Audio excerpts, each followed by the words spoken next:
Hello and welcome to yet another presentation of Hardhats TV. Today the Post 22 Hardhats are going to play a rematch game at home here against the Gillette Riders.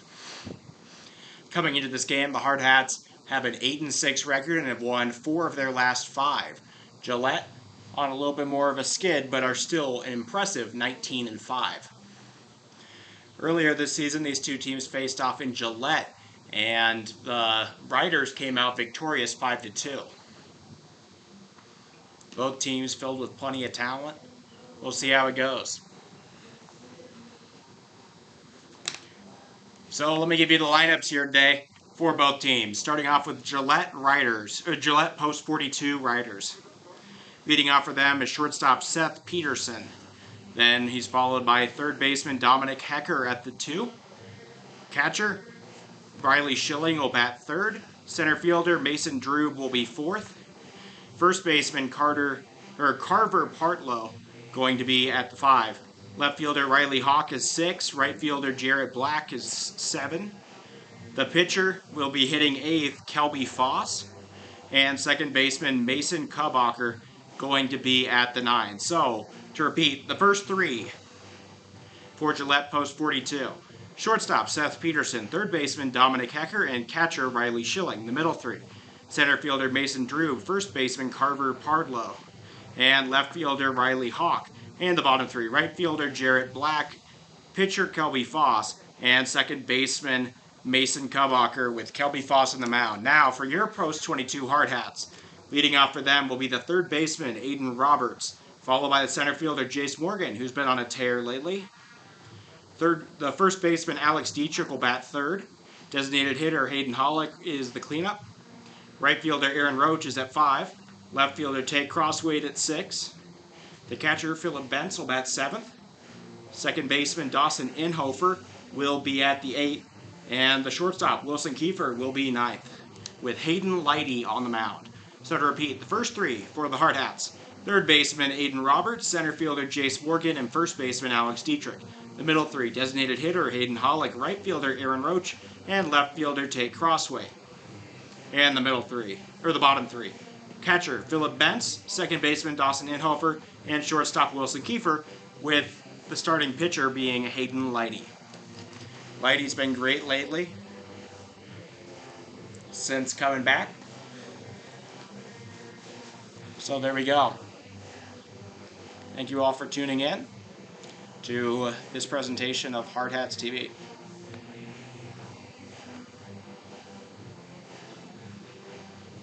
Hardhats going to be wearing their usually Sunday bests, but I didn't wear them this Sunday, so, get them out as much as you can. The Powder Blues, one of their better looks. Gillette kind of faked me out. They had red ones on earlier, and they switched them, and now they are gray with red lettering. So, there you go.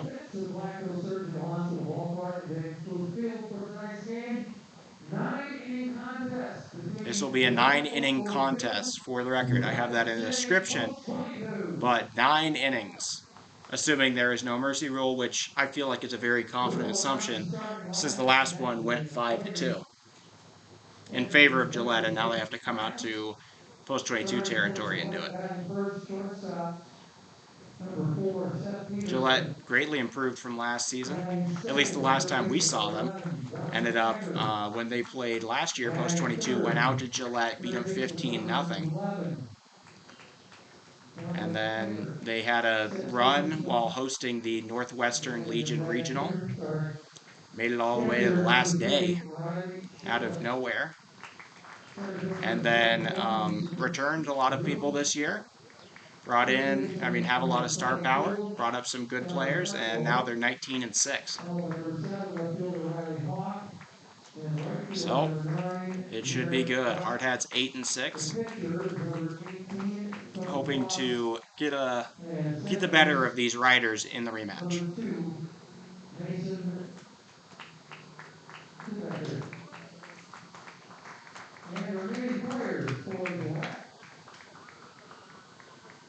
By Nate Herbert, Connor Brown, and John Schumacher.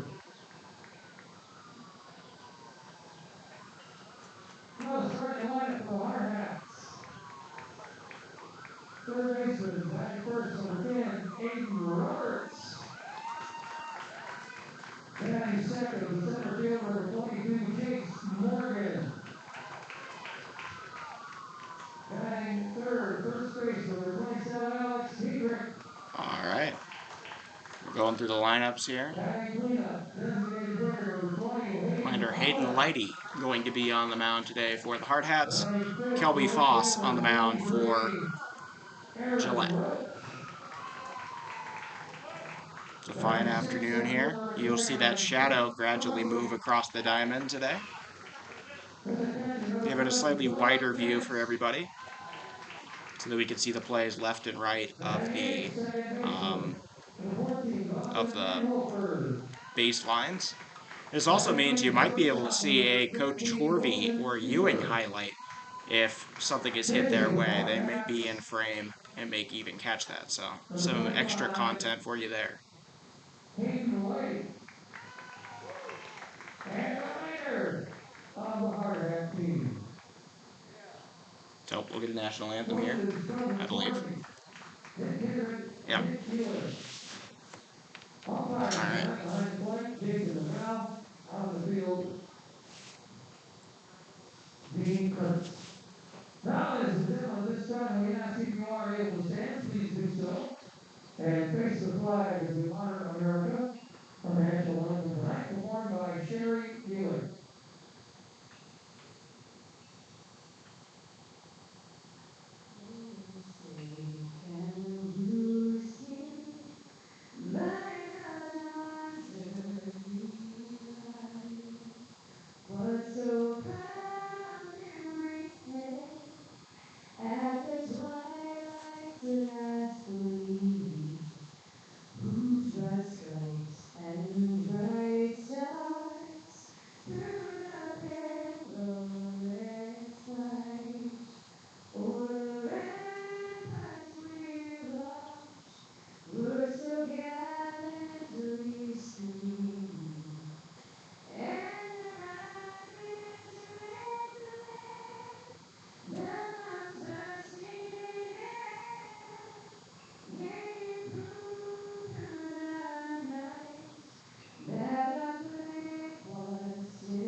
That was a particularly good national anthem rendition, I would say.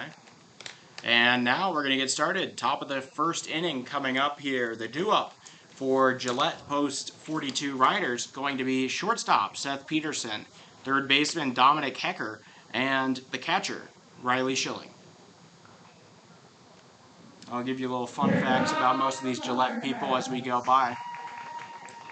Unfortunately, we missed out on 2 games yesterday due to wet conditions up in Spearfish. So those will be postponed and rescheduled to a later date. Luckily, you know, it happened in a place that wasn't that far away, still West River. So it's a lot easier to make up than if you were to have to travel, you know, or had started traveling and have to come back or whatnot for something pretty far. Shortstop 15, Wilson Keeper, second base, Austin Holker, number 14. And first base, Alex Hedrick, number 27. All right, Hayden Lighty on the mound. He's been pretty great lately, honestly. Had a pitched 5 shutout innings, 4 2/3 shutout innings against Watertown in the game 2 of that series this last weekend. That's basically what I'm basing it off of.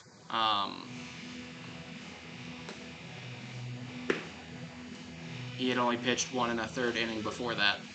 But against a very good Watertown team, he was able to keep them quiet. He's now going to take on a very tough Gillette team as well. Probably slightly stronger than that Watertown team.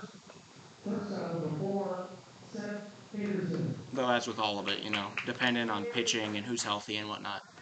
All right, so dressed up in their gray with some faint red pinstripes. Gillette going to come up to the plate. Leading off for them, the shortstop, Seth Peterson.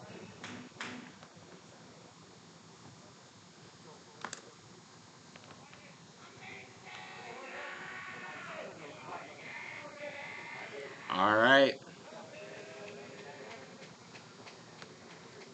Lighty, the first pitch. Delivered. First strike, they call it. It might have been a little outside, but we'll count it. So 0-1 for Lighty.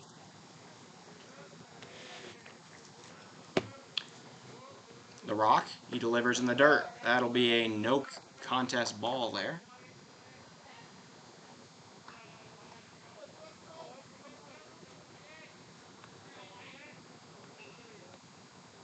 First pitch, exactly 5:30.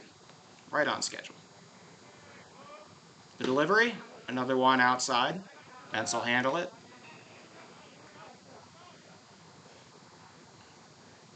Benson Lighty, a heck of a power battery.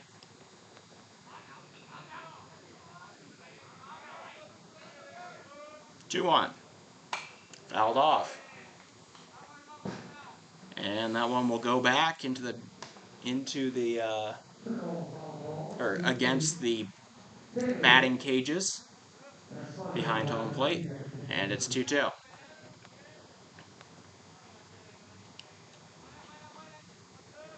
Bence sets up, and that is hit high and to center field. Coming in after it, Morgan makes the catch for out number 1. So, Lighty able to retire Peterson for the first first out of the game, and it'll bring up Dominic Hecker. Something to note about Hecker, he is committed to Olympic College, a JUCO in Bremerton, Washington, for baseball. So he's going to be a JUCO baseball player. Junior college. Hello, Liam. Nice to see you. That one lined and just over the glove of Wilson Keeper for a single. Keeper put everything he had into it. All of that basketball, that basketball vertical he has. And judging by that, I bet he can dunk. That is a solid effort, but a single for Hecker. And now it'll bring up Riley Schilling. Schilling going to Sioux Falls in the fall. Committed to the University of Sioux Falls. Man on first. Don't want to run on Bence. Curveball in the dirt. Ball 1. This is a 9-inning game. This is the standalone game of this. We did last time when the Hardhats went out to Gillette, it was a 9-inning as well. So this will be a 9-inning game that changes the strategy somewhat. 1-0. Lighty. Fastball. Grounded back up the middle. Hops over to short. Keeper gets it, steps on it, throws to first in time. And that'll be a double play to end the top of the first. So, nobody scores for Gillette. Riley Schilling hits into a 6-3 double play. And so, yeah, that'll do it for the inning. For Gillette in that one. 1 hit, no runs, no earned runs, no hard hitters, nobody left on base. And it remains 0-0. Hardhat's going to get their turn to respond, possibly. And I'll just put this in the chat so that new people coming in can understand it and see that without me having to, say it again. So, yeah, 9-inning game today. When it's a standalone game like this, where no other games are being played on either side of the day, it makes sense to just do 9. Don't play a lot of 9-inning games, but we're doing so today. So expect some relievers in the mix for both teams.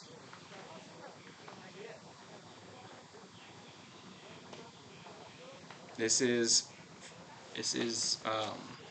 Kelby Foss on the mound for Gillette. Foss. Not the kind you would expect for a pitcher, but he is a high school sprinter at Thunder Basin High School in Gillette. Does the 55 meter and the 200 meter.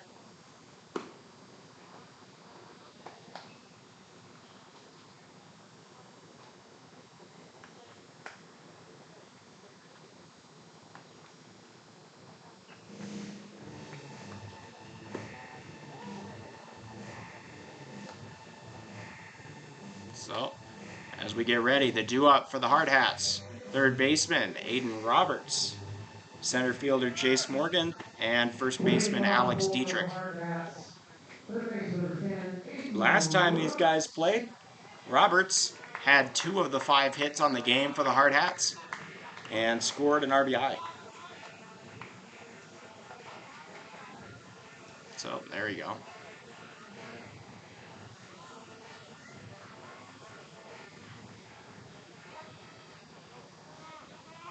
All right, bottom of the first. Foss getting ready to deliver the first pitch of the game. Smacked over to third. He slips a little and throw to first in time on the money. Out number 1 is recorded. That's the second consecutive game that I've seen Aiden Roberts slip coming out of the box on the first pitch, or on the first hit he puts in play. Just kind of an interesting trend. So 5-3 put out will be the first out for Gillette. It'll bring up Jace Morgan. Morgan, the lefty, had a great outing last game against Watertown. He was actually our star of the series for the Watertown series. He only played 2 games. Carter Johnson was the center fielder for the other one. But in those 2 games, he hit OPS of 1.556. Hit his first homer of his career and had a 3-hit game. That one is going to be laced into center. First pitch swung on and hit out there for the Hardhats. So, it's actually a pretty much identical start for, except for it's a fly out, it was a ground out, not a fly out. Pretty much identical start for both teams here. And now he's got to hope Dietrich doesn't hit into a double play. Jace Morgan got plenty of speed and his bright blue batter's mitt. That one reached on and swung deep into left center. It'll drop. Grounding second, heading for third is going to be Morgan, and he's coming home. The throw is not in time. A good throw from the center fielder, Droob, but it did not matter. Hardhats on the board. RBI double from Alex Dietrich. It'll bring up Hayden Hollick, who has plenty of juice in his bat as well.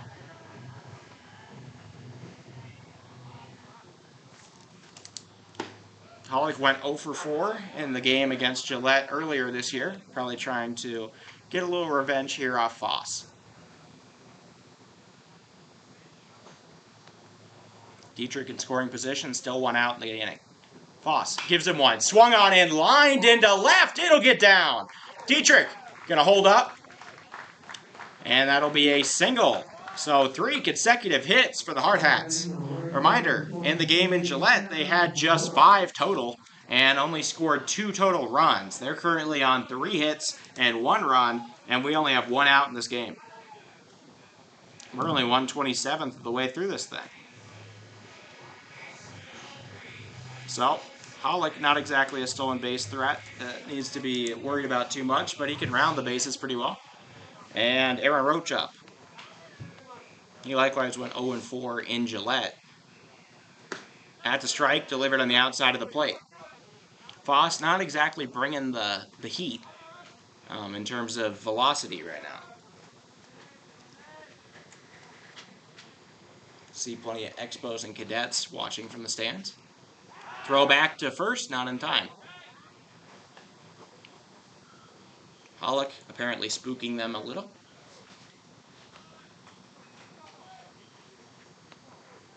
Runners on the corners, 1 out. Bottom of the first inning. Aaron Roach up to bat. Foss delivers. Swung on and softly hit into left center. That'll drop. 1 more run will score. The 4th hit in a row for these post-22 Hardhats. 2 on, now still 1 out. And the Hardhats scored as many as they did in 9 innings their last time against this team. Roach and Hollick both able to get their revenge on a first swing. And it'll bring up Tate Crossway, the big, hard-hitting lefty. Meanwhile, catcher Riley Schilling going to have a quick chat with Kelby Foss at the mound, trying to remedy whatever is going on with his stuff. So, 2 men on, 1 out here in the bottom of the 1st.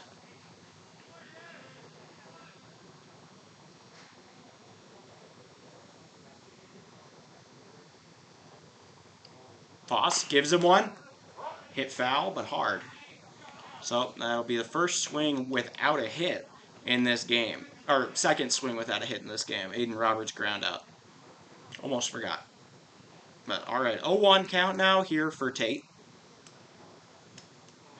He had a pretty good series last time, both defensively and offensively, against Watertown this weekend. 0-1. Bunt shown. Just got a piece of it right into the glove of the catcher. So now it's 0-2.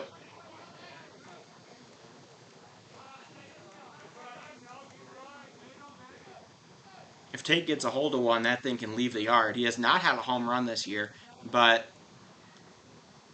it's increasingly likely, it feels, that it'll happen one of these days. Foss delivers. Hit hard and foul. Bending first base line and out of play. So it remains 0-2. He'll fight it off, live to see another pitch.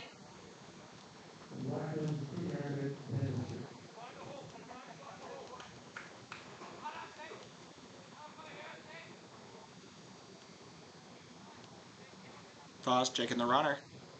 Deep breath. Delivers. At the knees, but low.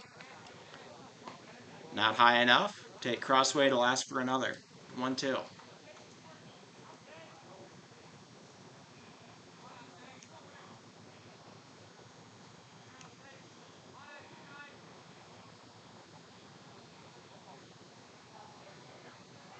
One, two. Swung on and hit hard down the line, but foul. Just barely foul. That was a blistered ball into deep right field. Went about 3 feet wide of the chalk.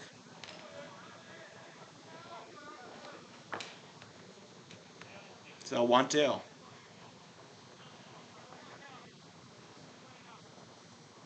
Foss. Trying to give him something he can't get a piece of. He just got a piece of it, and in and out of the glove of Schilling, he will survive. Not going to be a foul tip, strike 3. He'll get another pitch. That is 4 foul balls so far in this at-bat. Time called by Tate. Foss taking a little too long for his liking.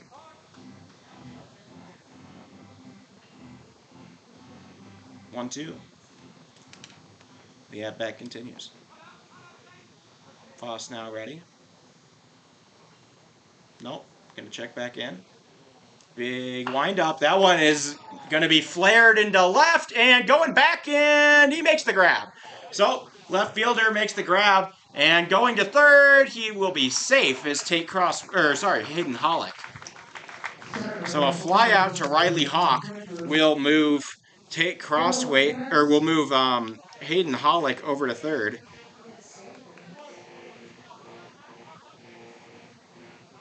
That one had some serious potential, but it felt like as it left the bat, it kind of spun a little too much or something. It did that thing where you like try to throw a paper airplane that doesn't have that isn't bent right, so it just kind of absorbs the wind instead of flying through it. You know what I'm saying? Probably not. All right, runners on the corners. 2 outs now here in the bottom of the 1st. Up to bat, first AB Philip Bentz. He's looking twitchy as always. Takes one in the dirt. Roach will stay. He does have the speed to go if it were to get by the catcher. Hayden Hollick lining up way outside the third baseline here. Not really sure the strategy behind that. Taken just a little outside. Good job from Bence to discern that one was an imposter. So 2-0.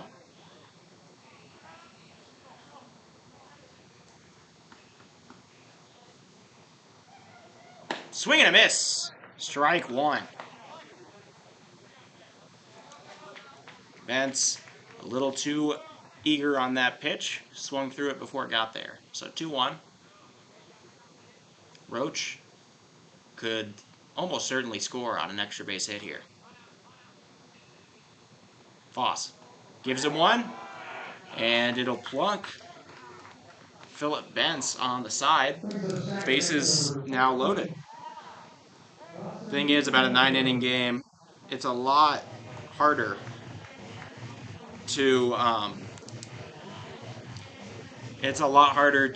pull a pitcher at the beginning of a 9-inning game, because then you got to do a relief game for like the rest of it, and that's a lot.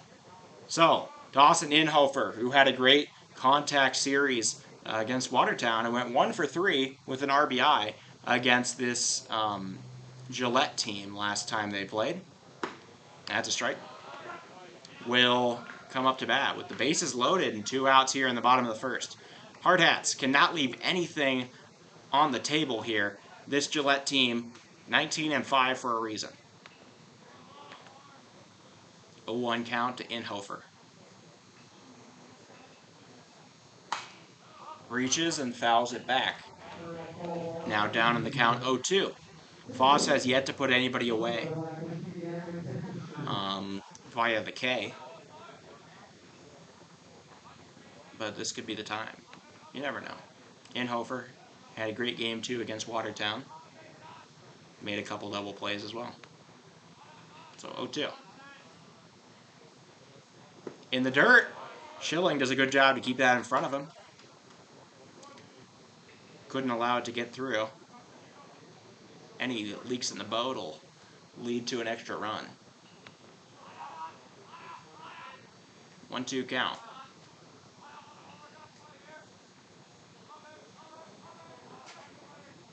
Pitch. In the dirt. Inhofer tips his bat a little, inspects it, says, no, I'm not swinging at that one. So 2-2 count.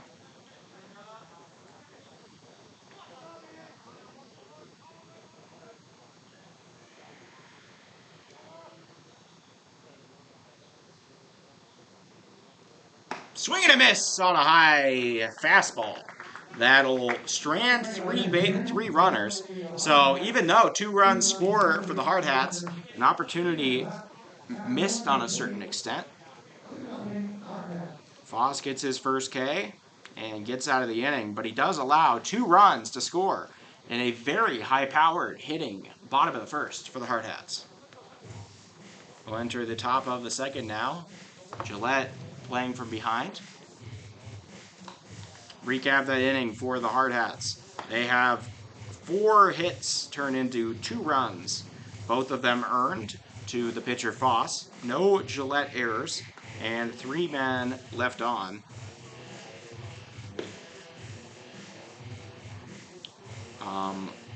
It'll be 2-0. So far, a very good start for the Hardhats, you'd have to think.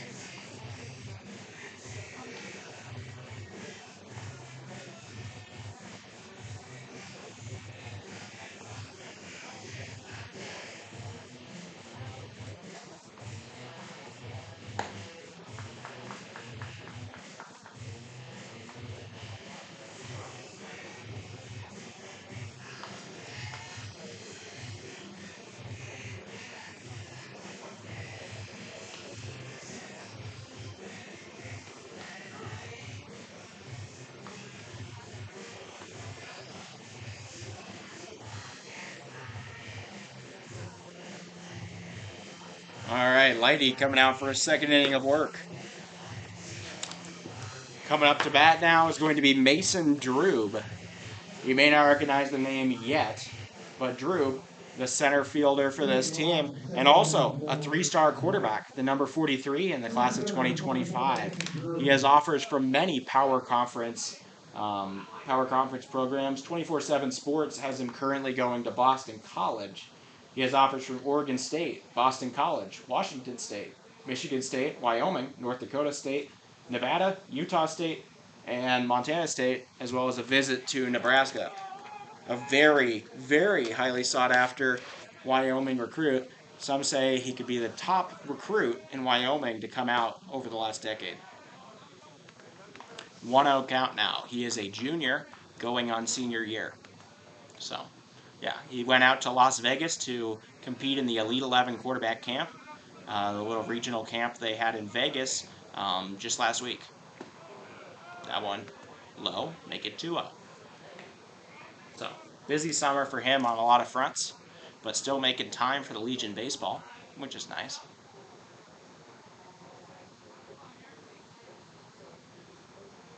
Campbell County Camels, where my mom went to school, actually.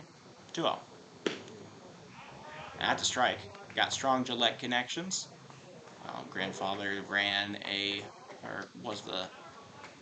mine, the Eagle Mountain mine out there in Gillette, coal mine. Family lived there. I've been up there plenty of times. Swing and a miss in the dirt. Make it 2-2.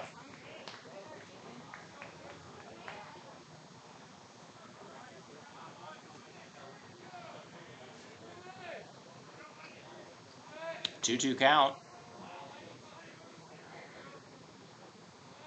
Droop, awaiting. Lighty gives him fastball. It gets by the bat. No dinks to be heard, and that'll be a K. He overpowers the first batter of the inning and of the day. So first K for Lighty, and it'll bring up Carver Partlow. Partlow, a progeny of 2 Wayne State collegiate athletes. So he's got plenty of athletic prowess in his blood. His father, Ben, played golf at Wayne State. And his mother, Christine, played basketball. That one is crushed into right center. That might get back to the wall. He's rounding first, headed for second. The cutoff man going to get it. He will stay there. But a double from Carver Partlow will start off the hitting for the inning on the Gillette side of things. Riley Hawk going to come up to bat. He did not play in the first time these two teams met. So his first time seeing post 22 this year, if at all. Runner on second, 1 out here. Hardhats only have a 2-run lead. Got to protect it. Lighty, first pitch is going to be flared into left. It'll drop. Partlow being told around. Tate Crossway throws one to the cutoff man. He will not make an attempt home. And the Riders now on the board with an RBI single from Riley Hawk.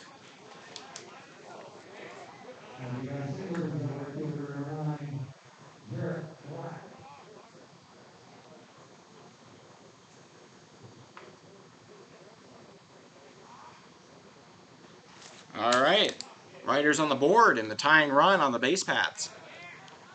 Jarrett Black now up, the right fielder, batting 7th. Hawk looking like he's getting ready to take off. That's a strike low in the zone.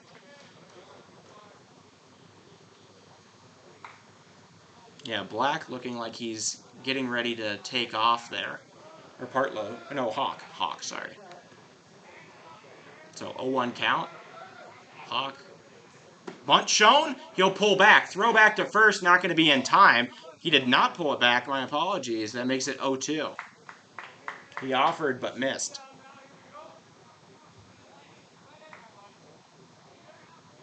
Hopefully that guy didn't get in our frame. Okay, we seem to be fine. 0-2. Lady looking for a second K. Black pops it out of play. It'll remain 0-2.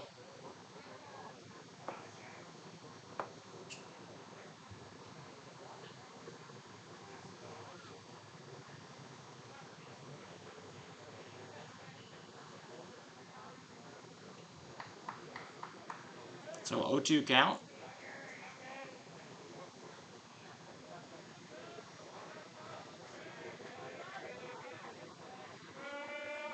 O'Till. The pitch is going to be hit hard right at the center fielder, Morgan. He'll make the grab, throw it in, and that'll be out number 2. That was a hard hit ball. Good launch angle on it, but unfortunately for Black, it was directly at center fielder Jace Morgan. So, second out of the inning, it'll bring up the pitcher, Kelby Foss. Like I said, Foss, sprinter. He has considerable speed down the line. So, wouldn't be totally shocked if you see a bunt or an infield single here. Strike delivered outside corner. That was a well-located pitch for Lighty.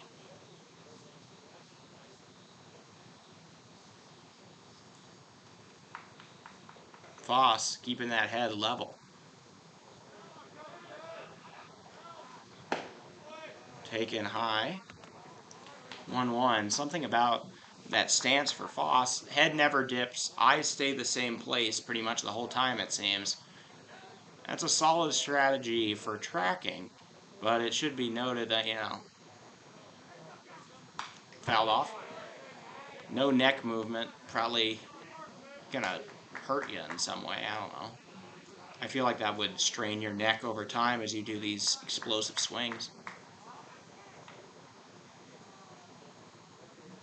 He's got it like a chicken like that. It stays in the same spot no matter where you move it. All right. 1-2 count.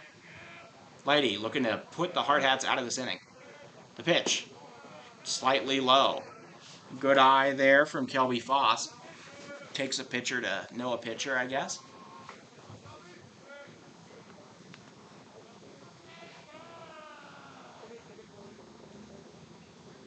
Foss waiting on it. Lighty winds up and delivers. They will line it over the glove of Wilson Kiefer into center. Morgan gets it, throws to the cutoff man, and that'll be a single. Yet again, Kiefer just barely too short to grab that ball. They've been sneaking ones just by Kiefer. Kiefer seems to be practicing that straight up jump and stretch maneuver and trying it every time. There are plenty of shortstops who wouldn't even give an attempt to that. So Foss gets a single, and now the tying run just 90 feet away. Mason Kubacher, the 9-hole hitter, now coming up to bat.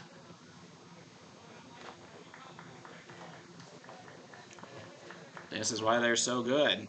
Versatile, good offense, good defense, and deep. Lighty, first pitch, inside. Kubacher braces for impact. It does not hit him.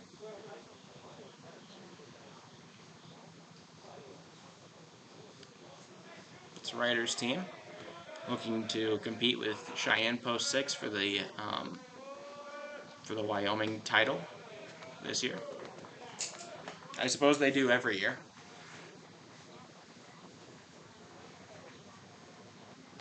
But still. Of course, you still got Casper to worry about and Sheridan. Maybe Cody. I don't know. 2-0. The pitch. Fouled off. That was a strike right down the middle. Kubacher just got underneath that thing to foul it off for the first strike at the at-bat. So 2-1.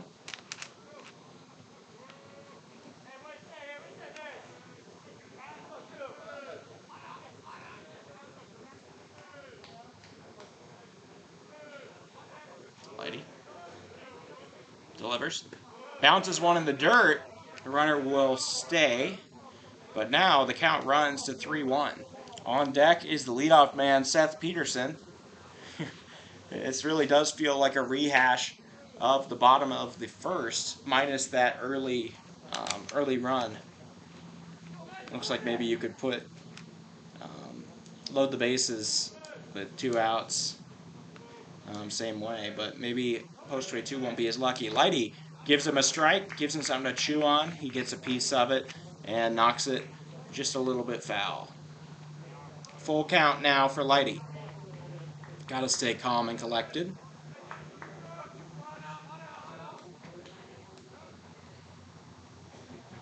Full count. Lighty delivers. Popped up into right field foul territory. 3 men chasing after it, and it will drop harmlessly foul. That was playable, but just far enough away from everybody that nobody could get to it before it landed. You saw Inhofer, Dietrich, and Roach chasing after that one. So Lighty will get a new ball.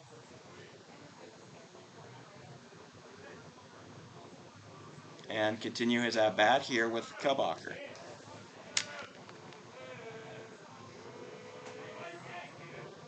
Everybody's going to run no matter the situation here.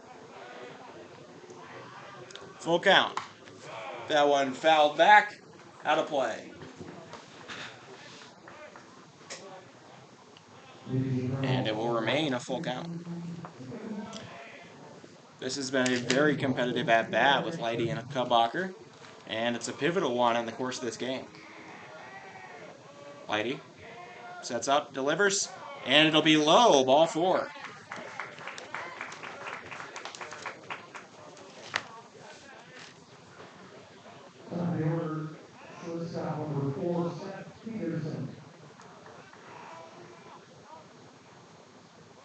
Bases are loaded for the leadoff man, Peterson, now.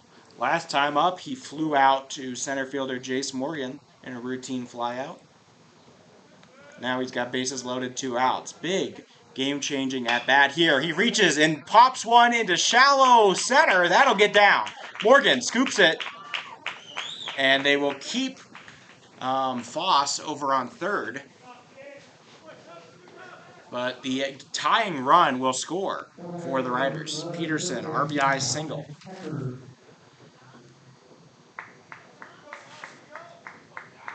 Bases still loaded.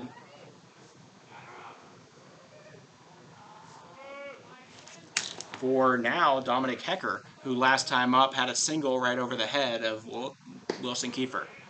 Called strike on the outside.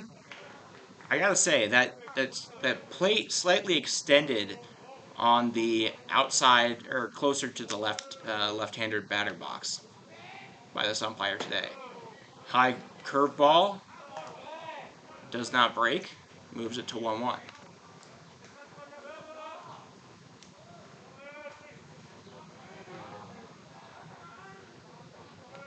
One count. Lighty. Strike. Right. Nope. They'll call it a ball. Okay, that'll look like a strike from here, having seen a ton of strikes from this exact angle, but umpire gives it a ball, moves to 2-1. Lighty. Outside. 3-1. That ball call could mean, could give Gillette the lead here if Lighty's not careful. Looks like Jaden Moreno going to start warming up in the bullpen. Fouled back, and the count runs full.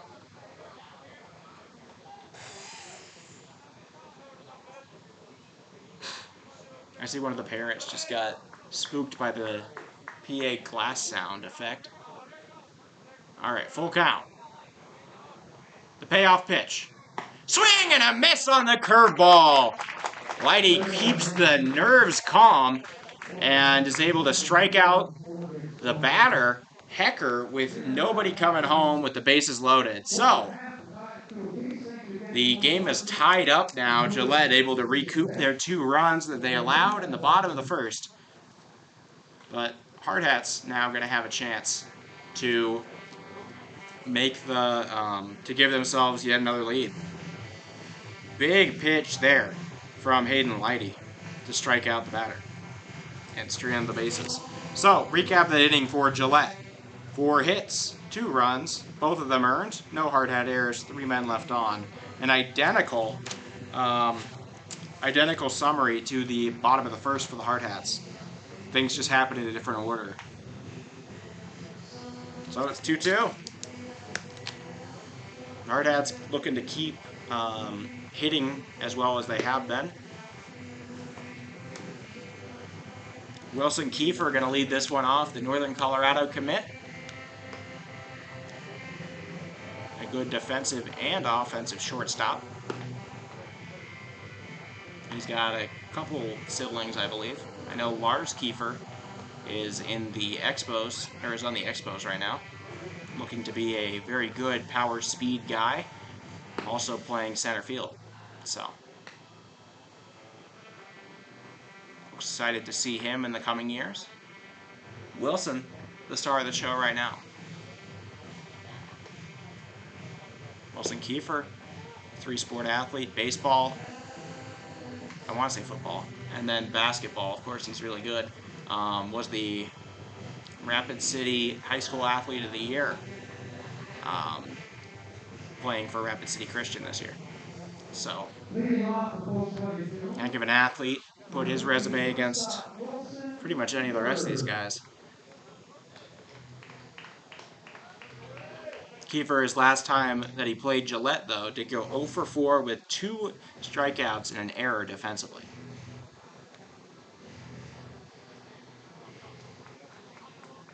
Kiefer.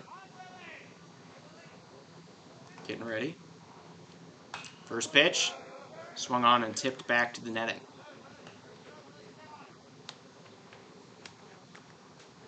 Still 0-1.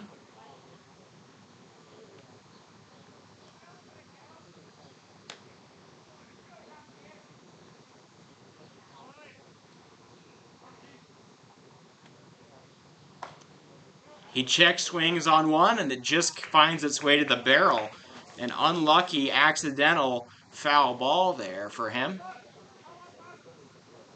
You hate to see it. It is one of the funnier plays in baseball, though. So Kiefer down 0-2 against his own volition. Foss. Rocks. High pitch outside. 1-2. So Kiefer can hope to work his way back into this count.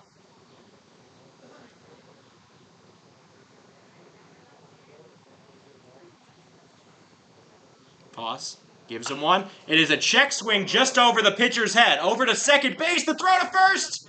Just got him. A close play there, but Kubacher able to field it and throw it in time. That was nearly a very cramped, claustrophobic infield single. Instead, it'll be a 4-3 putout for the first out of the inning. And now Aiden Roberts back up. 0 for 1 in the game so far, but he is leadoff for a reason.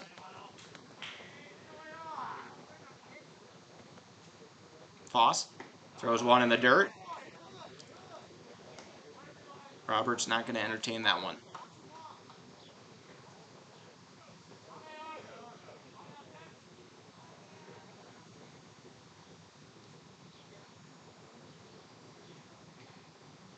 Swung on and hit hard in the deep right center. That'll get through. It finds the gap. Roberts has the speed. He's rounding second. They're losing the ball. Roberts has a chance at an inside the Parker, and he will be told to hold up. The ball had not yet reached the infield. A stand-up triple for Aiden Roberts.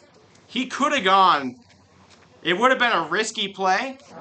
I get that, and I get Coach Torvey. You know, you got one out.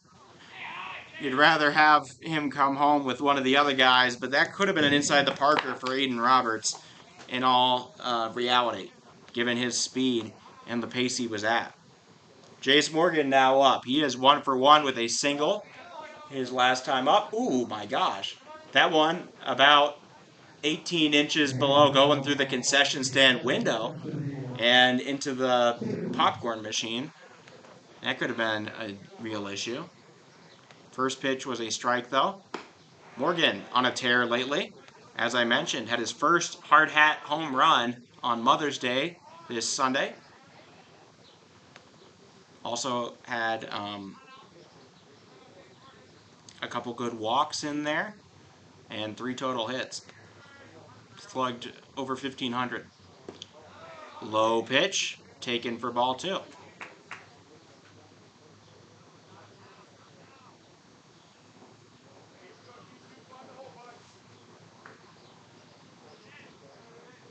Foss not having his best outing so far. That one also low.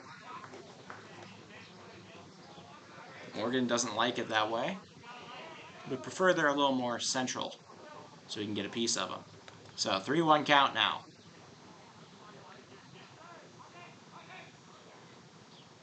He takes one on the inside yet again, and that will walk him. So a very fast Jace Morgan reaches base via walk. He's reached base both times now. And it'll bring up Alex Dietrich. Hardhats looking like they're going to get another run or 2 on the board this inning if things go well. Dietrich, his last time up, had an RBI double and came around to score. Ball taken just a little outside, though with the umpire today, I honestly would have expected that to be called a strike. He's been given a lot of preference to that outside of the plate from the right batter's box.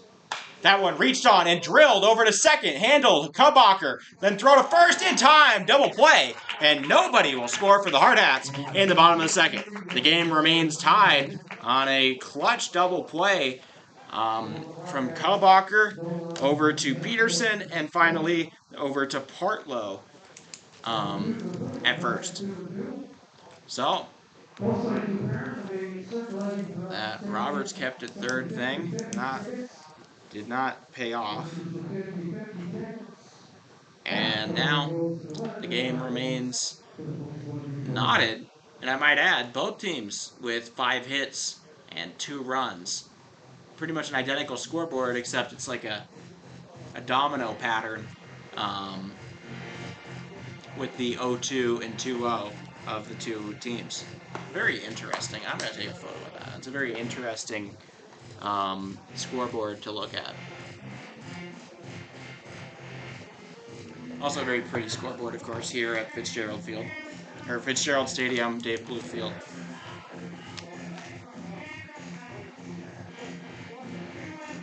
(4-6-3) double play.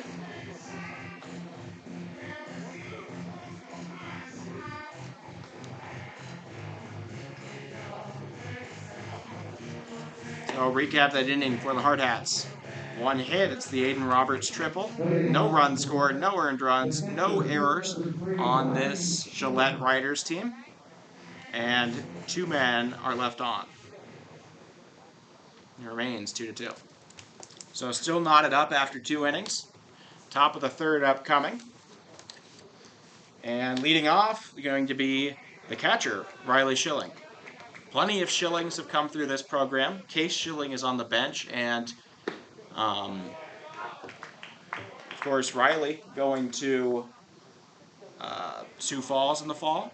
He will play against his older brother, I believe Colt Schilling, who graduated last year and is now at Augustana University in South Dakota here.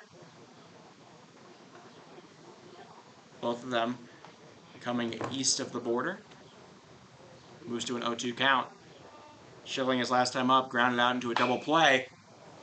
Hard hit ball, foul, out of the park. Goes 0-2.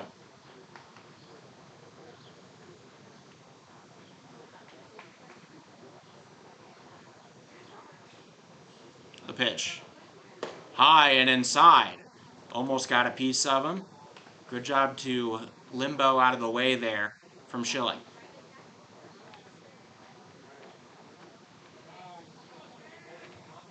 The pitch. Curveball in the dirt, not able to get Schilling to bite.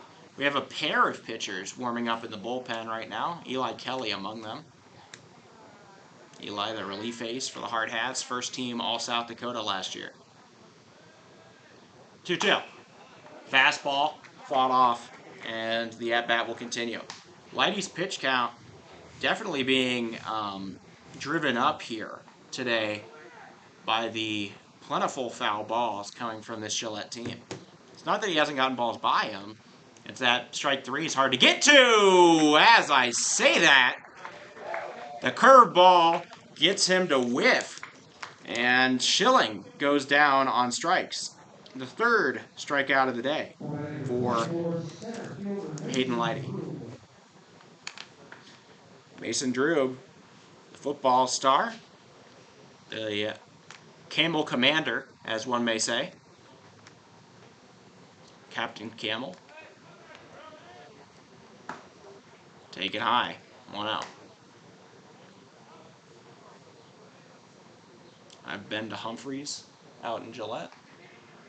As I mentioned, my mom went to Gillette, went to Cable County High School when it was the only high school in town, no Thunder Basin. That one is going to be tattooed into center, but right at Morgan yet again. That's 2 times now. A hard hit ball has gone out to the outfield, but Morgan's just been luckily right there to make the play. Unfortunate for Drube, very fortunate for the Hardhats, and still nobody on in this inning. Carver Partlow now up. Or Portlow. Last time up, he hit a double and came around to score. Recording the second hit of the game. Now an 0-1 count. Just a little high. Almost found its way back into the zone. Scared Portlow away from the pitch, away from the plate, but curveball just a little inside yet again. Portlow very quick to tuck back into his shell and duck for cover. You have to wonder if he's been hit by a pitch really hard lately. Seems like he's having some trauma there. A bounce right into the glove of Phillip Bentz.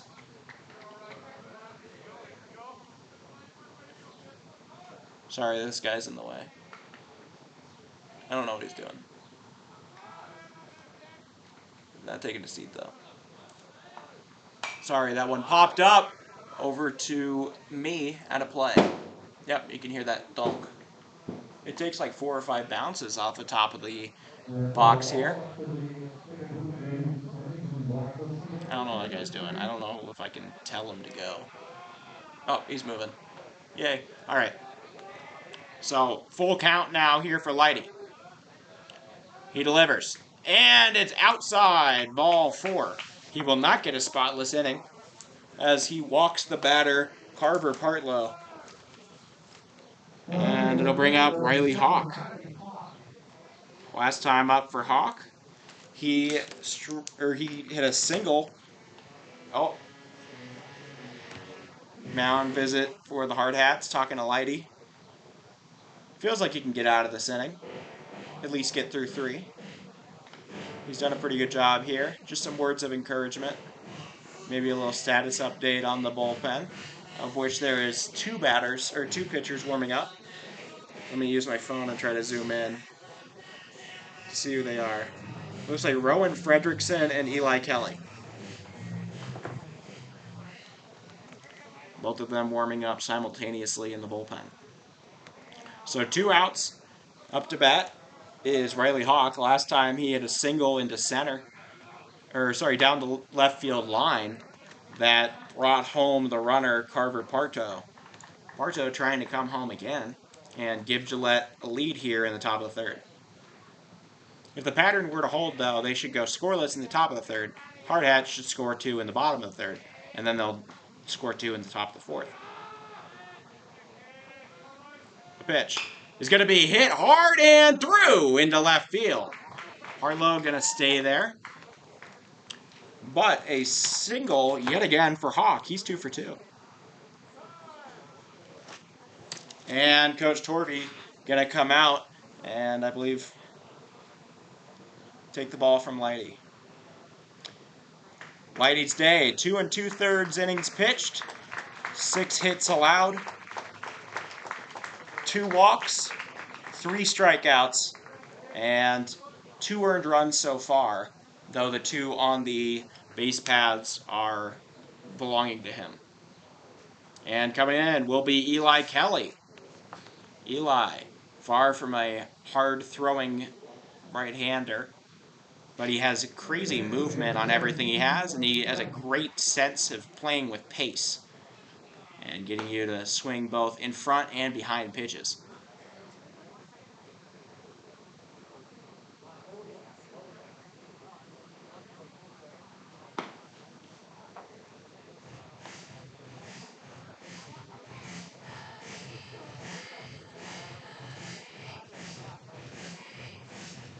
I just saw a Doritos bag opened from the side being thrown into a trash can here at Fitzgerald Stadium. It was ripped pretty cleanly down the side, like with the Doritos logo facing downward. It was very unsettling. I've never seen a Doritos bag open that way. You either use the little strip, or like the strip at the back. You usually use the strip at the back, pull it, and then the top comes out. You keep it upright. Whatever this is, I hate to say it, I believe this is psychopathic behavior to open the Doritos, cutting it, or in some other way ripping it, to open up the side all the way down. The previous piece of the piece that they ripped off, nowhere to be found. I don't know what I don't know what to do about that.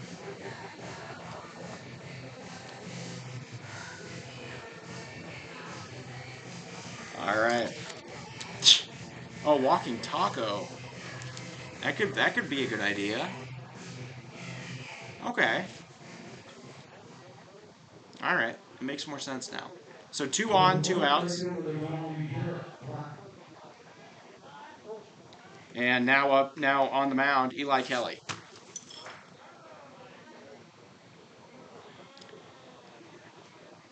Eli Kelly, number 17.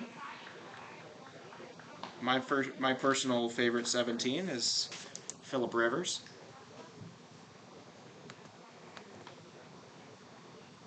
Oh, they're from the concession. Ah, okay. I gotta familiarize myself with the whole menu. That's a strike. 1-1.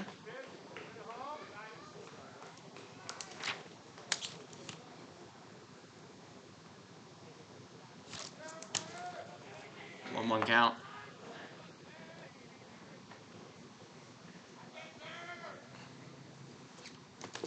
Throw in the dirt.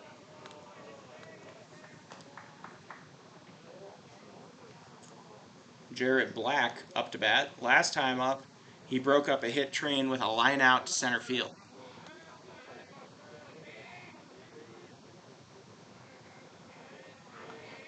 Kelly settles himself in, checks on the runner, and delivers. That is hit hard into right center and drops over the right field glove of Aaron Roach. 1 run will score. Grounding, being told to come home, is going to be Hawk. And 2 more runs score on the 2-out double from Jarrett Black. The back of the order doing far better than the top of the order so far today. 2 RBIs come for Black, and a 2-out rally turns into a 2-run lead for this Riders team. Hardhats just can't quite get out of this inning right now.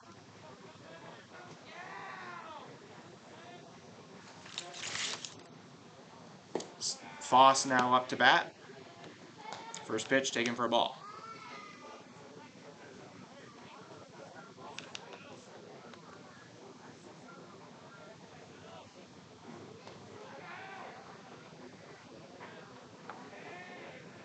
Kelly, strike right down Main Street. 1-1.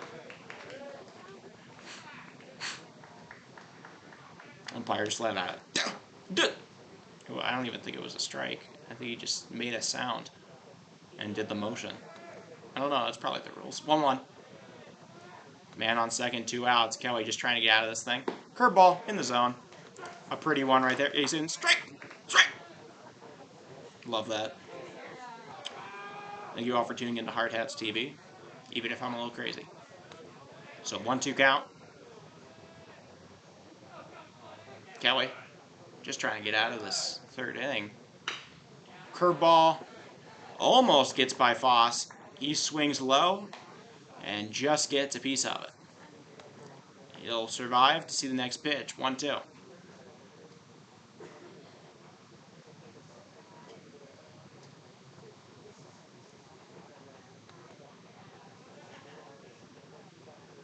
Kelly staring down the batter and delivering. Curveball popped up, out of play, almost into the booth next to me, and that will go foul. It was caught by a bystander on the lawn, it seems. There's some claps going on here.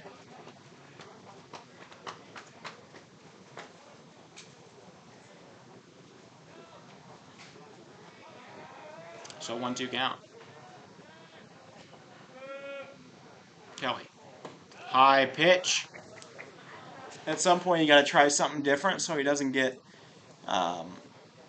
so you can get the K. Wasn't able to strike him out with that one. The high heat. Kelly, I swear there's a variation of about 20 miles an hour between that curveball and the fastball. Curveball just a little outside. Foss leans but does not swing. And we go full. Gillette done a fantastic job of running up pitch counts and taking quality ABs. The full count. Kelly. Fastball is hit hard into right. Roach going back on it. He will make the grab. So they finally get out of the inning, but the Riders score 2 more on a 2-out rally. And going into the bottom of the third, Gillette up 4-2. Recap that inning for Gillette. 2 hits turned into 2 runs, both of them earned to Hayden Lighty. There were no hard hat errors, and 1 man is left on. It is 4-2. Hard hats who started out so strong. I was telling you, with the bases loaded, you can't leave anything on the table against this Gillette team. Now they really wish they could have scored something there. Additionally, after their first 2 came in the bottom of the first, but they'll have their chance here. They're going to try to They're going to even up the innings batted here in the bottom of the third and try to keep pace with this Gillette team. We'll remind, over 9 total innings last game between these 2 teams. Both of them, it was just a 5-2 game.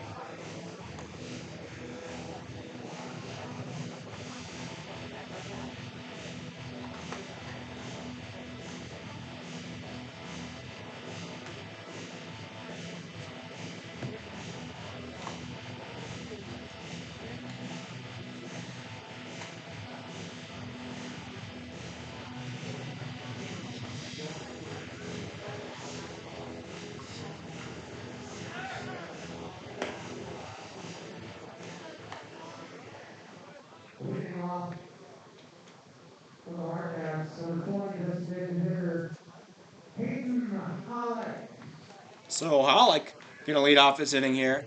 Last time up, he had a single. And got around to third, but couldn't score. Hardhats trying to respond. The momentum been taken away from them, it feels. Hit hard right at Torvey. He lets it go right through his legs. And it'll be 0-1.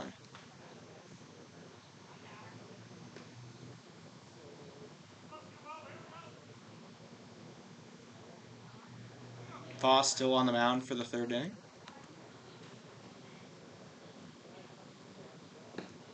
Spikes 1 in the other batter's box. So 1-1.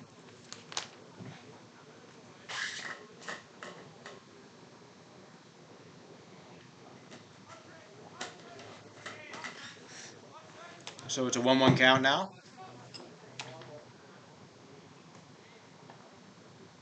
Curveball finds the top of the zone. That was a pretty one there from Foss.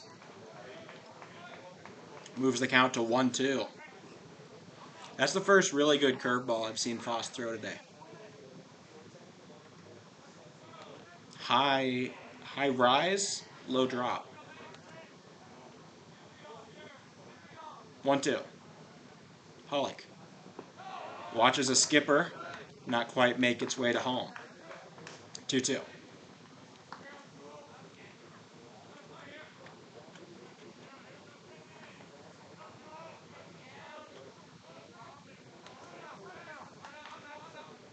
It's a 2-2.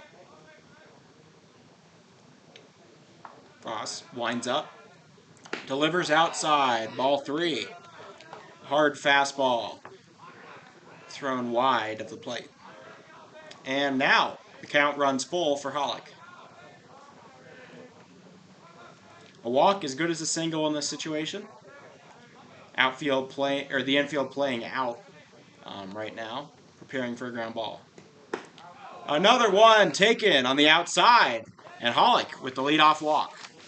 That's exactly what you want to see if you're Coach Torvey. It'll bring up Roach, Aaron Roach,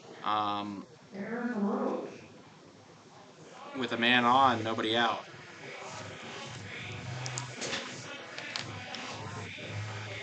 Foss let a lot of hard hat runners on the bases so far today,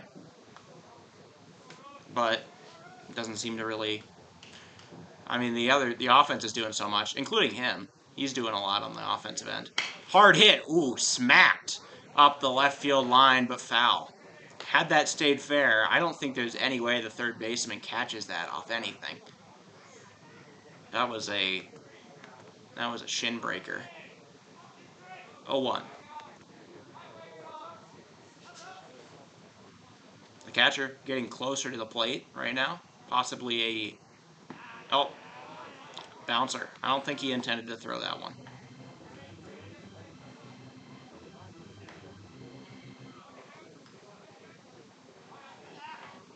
Could be wrong, but I think Palmer Jacobs in the house. A first-team All-State selection from 2 years ago. That's a strike delivered. They throw it to the outfield and it'll get through. It's still going. Still rolling into third. Hollick being told to round. He will head to third. The throw, a good one, but offline. Hollick will advance all the way to third base on a throwing error by catcher Riley Schilling. The first error of the game goes E2 on Schilling, and now the runner in scoring position. Still a 1-2 count. Nobody out in the inning. Roach got even more room to work with now. A bouncer, but Schilling does a great job of getting in the way of those things. It might help. He has an exceptionally large frame. If I were to guess, judging by the relative height to everybody else, I'm going Schilling is about 6'5". Very tall for a catcher. 2-2. Swing and a miss, strike 3. Good pitch there. Will keep Roach from getting aboard. That is the second strikeout of the game for Foss. And the first out of the inning. It'll bring up Tate Crossway. Last time up, he hit one that almost got down to the left fielder. They're playing very deep on the right side of the infield here, not taking their chances on a hard hit ball. Ball in the dirt almost gets through the legs of Schilling. That could have been a disaster. Obviously with Hollick over on third. Hardhats have no outs to waste, even if it's a 9-inning contest.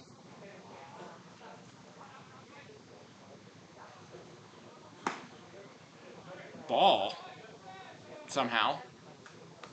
The second one I was very certain was a strike called ball. But, I don't know, maybe Tate saw something I didn't. Let me watch it back here. No, that's a strike. Okay. Anyways, 2-0. Now it's evened out, one on each side. Hard hit ball in the deep right. It's going back to the track, and it's out of here. Tate Crossway sends one into the creek, and the Hardhats are all tied up. Touch 'em all, Tate Crossway. his first home run of the season, and it's an absolute tank. He hit it over one of the furthest parts of the park. I believe that one definitely 400 and something. I'll say that. He felt overdue. I said that at the start of this game. And there it is indeed.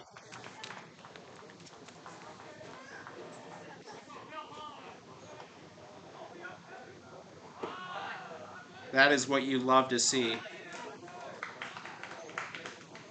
One bad pitch and he'll punish you. So, game all tied up with one out here on that exciting. That one hit high to left. They're still tracking it. It's off the wall. Coming around, Betts using that speed. He'll hold up at second. But that was a surprisingly far one as well. He got a serious hold of that thing, and it just kept floating out to left. It was almost by the scoreboard there, and it dropped right at the base of the wall. The left fielder out there, Riley Hawk, couldn't quite make figure out what it was. Didn't even make an attempt on the play, and that'll be a double for Phillip Betts. His first hit of the day. And he'll take off for third. Schilling gets him. So the perfect stolen base streak for Betts comes to an end at 9-0. So he was 9 for 9 on steals this year. He tries it against Schilling and finally gets caught. They finally caught the serial swiper there. And that'll be the second out of the inning. Betts has been very reliable as a stolen base threat this year. He was frustrated by that one. Still is frustrated by that one. But Riley Schilling, something to note, 2.0 pop time for him. And a pitcher as well. That one, soft dribbler over to third. They'll handle it. Throw to first. Not going to be anywhere close. Infield single for Dawson Inhofer. Inhofer also a stolen base threat. Though, I think he's going to be a little more reluctant to use it with Schilling on the mound, or Schilling behind the plate. Like I said, Schilling about 6'5". He's got some serious heat on his fastball is 81. He's got a lot of speed on his pitches and also on his throws to second and third. Inhofer's got the speed though. That's why they're checking in on him. They throw it back again. Inhofer easily safe, but they're trying to send a message. I don't think Inhofer's going to learn. I think he's going to keep leading off just like he likes it. He's not wearing his little glove right now, though. Still looking for a first pitch of the at-bat here to Kiefer. It's been a minute. He's taking a long time. Foss steps off the rubber. So, Kiefer's been in that box for about 50 seconds, maybe a minute now, and Foss has not thrown him a single ball. Still taking time. And Inhofer takes off. Schilling throws to second. Not in time. Inhofer is safe. And now the runner in scoring position to take the lead for the Hardhats. I believe that is the 7th stolen base so far for Inhofer. The last time he played these guys, Schilling caught him. So that must feel pretty good. First pitch was a ball. Inhofer. Heavy lead off third. Nobody covering second right now for a pickoff attempt. That one high. Makes it 2-0.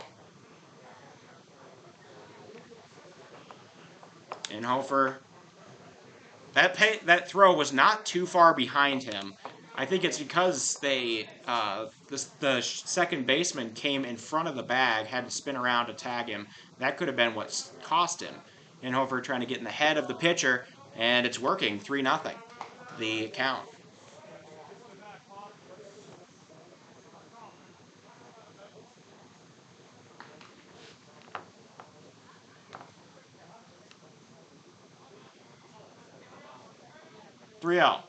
Foss inside and high, ball 4. So Kiefer does a lot of standing in the box and doesn't swing a single time. The pit looks like they're going to take Foss out of the game here.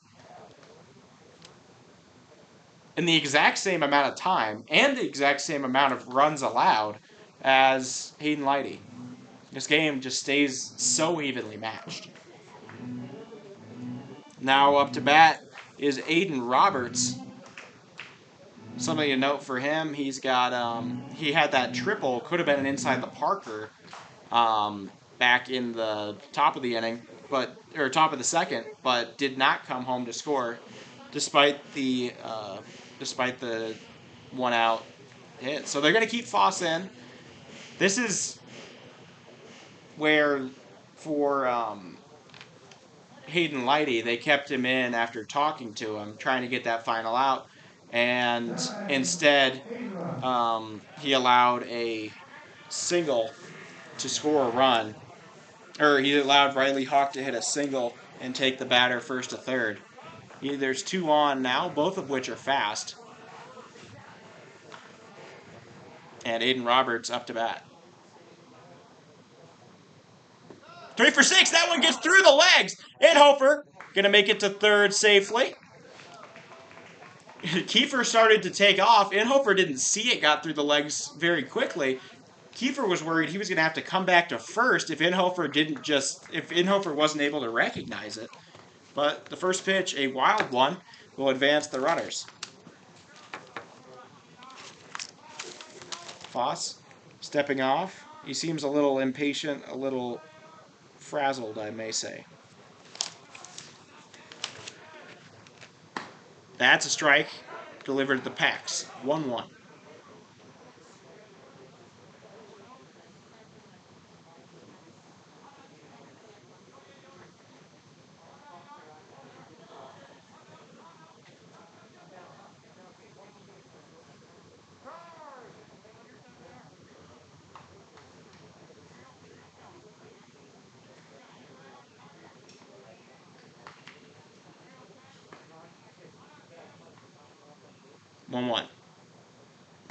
In the dirt, 2-1.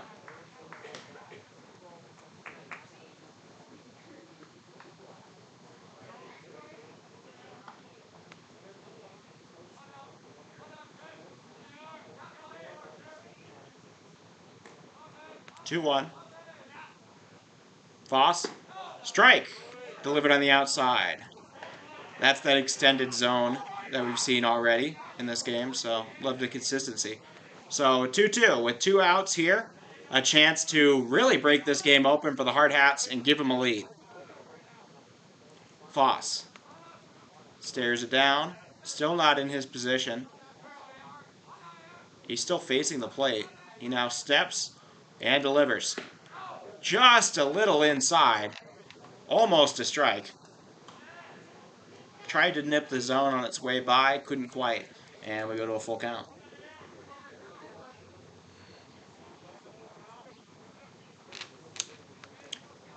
So, big payoff pitch here. One that could change the game. Everybody rubbing their hands together in the dugout. And outside, ball 4. Bases are loaded yet again for the Hardhats. No mound visit, though. I don't think. Nope, there will not be a mound visit. Foss going to have to finish this one out himself. And unfortunately for this Gillette team, Jace Morgan now up to bat. He is 2 for 2 on the day, at least for reaching base. He had a single back in the first. Ooh, hard hit ball off the netting, foul. He had a single back in the first, came around to score, and then had a walk he had a 5-pitch walk on his second time up. The last 5 Hardhats have reached base safely. 0-1. Morgan, chopper, over to second. It is handled cleanly, and throw to first. They get out of it again. Foss able to cheat death and keep this game tied in the bottom of the third. Hardhats strand the runners full. The Hardhats are up to 8 stranded runners in just 3 innings of work. They've left a lot on the table. Foss has done a very good job of sneaking out the back door of innings. And it remains now tied, or it becomes tied now, 4-4 after 3.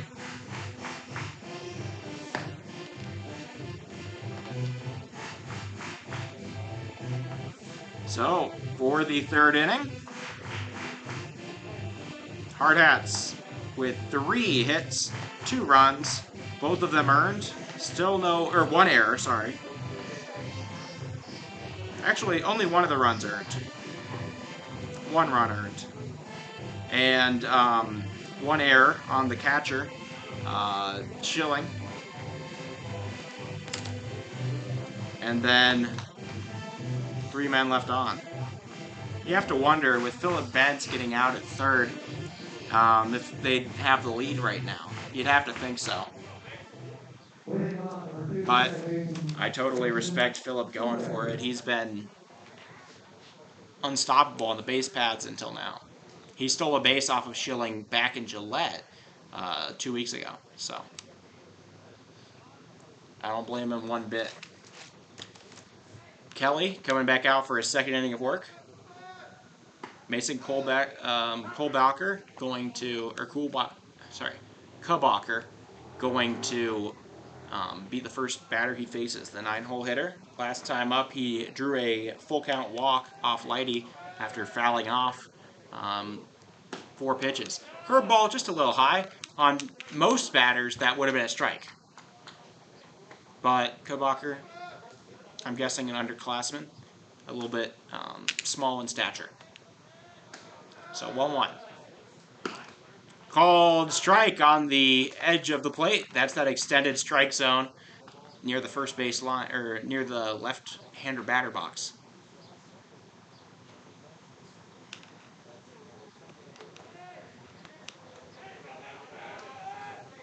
Eli delivers. Curveball. Ooh, just a little high. Like I said, on pretty much any other batter on either team in this game, that is a strike. But Kubacher, with the smaller strike zone, that's lower to the ground. 2-2. Curveball misses outside, and we run full. Kelly's thrown a lot of really good pitches in this at-bat.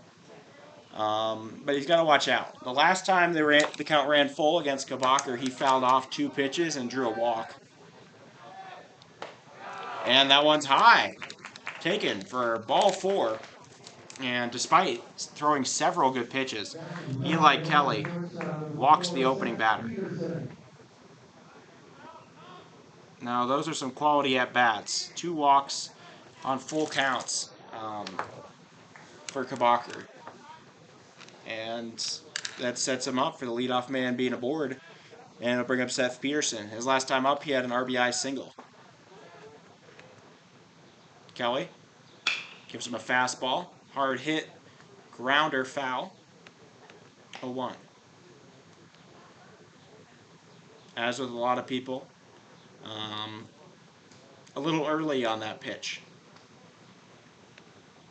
I want to say Kelly tops out about 76, 77. Not a hard thrower at all, but he's got great movement and tremendous control. And that's what makes him an all-state selection. First team all-state, even. So 0-1. Popped up. That's going to be right at me. That might even hit me. Oh, wait. Bentz thinks he has a play. No, he does not. That swirled back. Bentz took everything he could. It almost landed in the dugout for Gillette. And it moves 0-2. Kelly, not known for his strikeouts. He's more of a soft contact kind of guy. But I will note, against Watertown when he came in, all 4 of his outs recorded were strikeouts. You can see the curve right here. Swing and a miss on the changeup. And Kelly strikes out Seth Peterson, the leadoff man. His first K of the day, first out of the inning. And it'll bring up Dominic Hecker.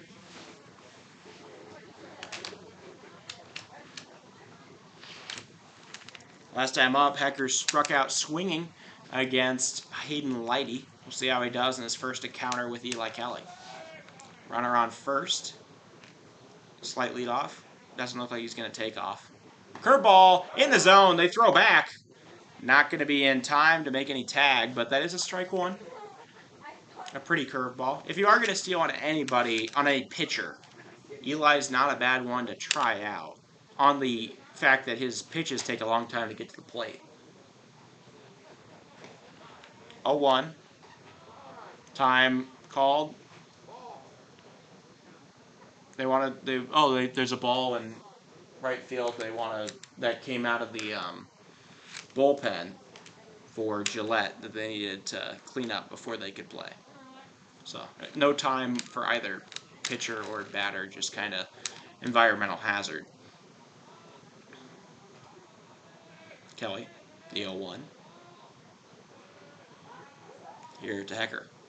He will smoke one down the left field line. That one's going to get to the wall. Crossway gets it. He'll throw it in to the cutoff man. That'll be a double. So Hecker with the double.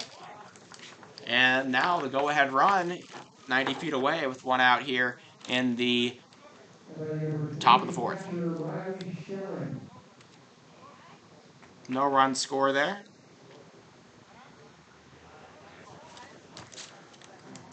But now two runners in scoring position. Riley Schilling back up. Schilling, like I said, Sioux Falls commit. He's got a great batter. They wouldn't put him at the 3-hole, but he's 0 for 2 today, including a double play and a strikeout swinging. Kelly, first pitch, curveball in the zone. Good one there. That's the thing. That is a very good pitch on Schilling. But against Kabacher, that was a ball. And that's got to feel frustrating. On deck, Mason Drube. Big center fielder. Curveball. Swing and a miss. Swipes at the wind on that one. And it goes 0-2.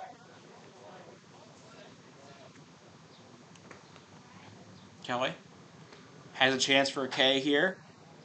Lighty was able to do it on Schilling back in the third.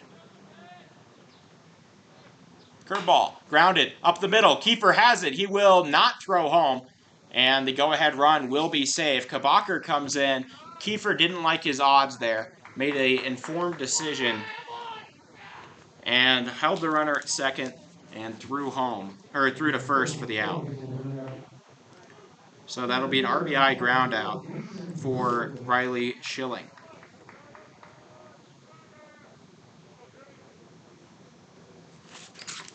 They're up now. Gillette up now. Mason Drube, who is very sought after, hard-hitting center fielder, with tons of scholarship offers for football. He is 0 for 2 in this game, with a strikeout swinging to Lighty and a line out hard directly at Jace Morgan. There's a duck flying over the field right now. It's a mallard. Very pretty. All right, 0-1. Kelly. Curveball doesn't quite make it home, and 1-1. You're going to have to put an amber alert for that one. Got lost on its way.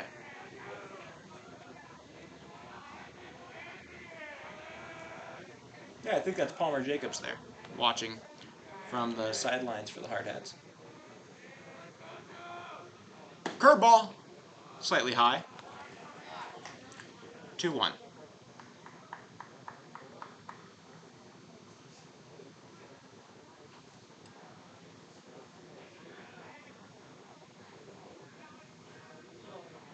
Two-one count.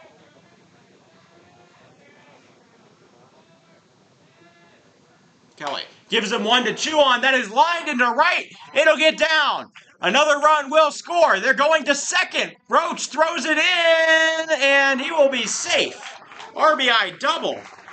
What is this game and run scoring in pairs of two? I don't know what's going on there. But the Riders back on top by 2 now on the Drube RBI double. Eli Kelly, this is a lot of runs allowed by him under pretty much any condition, but that, comes with the fact that Gillette is just very good.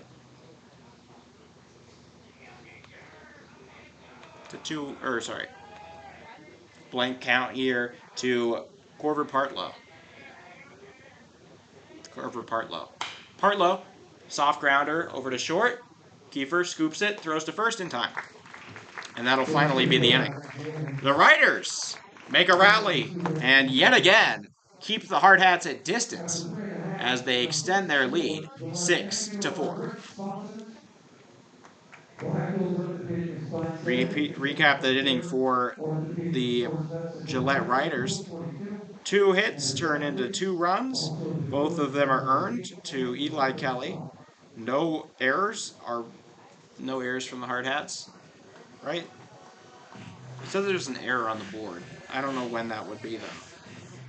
It says there's an error on the board. I don't get it. Why? When did the Hardhats commit an error? Are they claiming that the fact that when Wilson Kiefer didn't throw home that was an error? Because it isn't. He made the out. But okay, 1 man left on. The thing is, both of these teams very similar in their runs scored, but in opportunities wasted, they are not similar at all.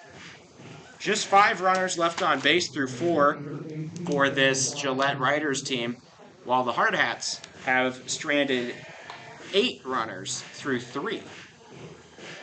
Missing a lot of opportunities here. If they could cash in on them more, you're probably looking at a tie game, if not the lead.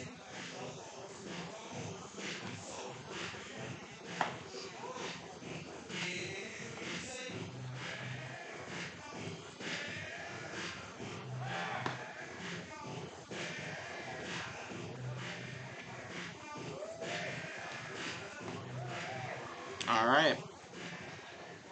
And there's Harry Good, back from Northeastern College. He will suit up in a little coach's starter's jacket and move out to the first base line to be first base coach today. Welcome Harry back. He was at Northeastern Junior College in Sterling, Colorado. Was playing in the postseason. That's why it took him a while for him to get here. He will be participating in this weekend's weekend series against Cheyenne Post 6. Harry, the leader in the leader in RBIs and runs and maybe home runs last year. First team All-State selection. He will be a big addition back to this Hardhats lineup.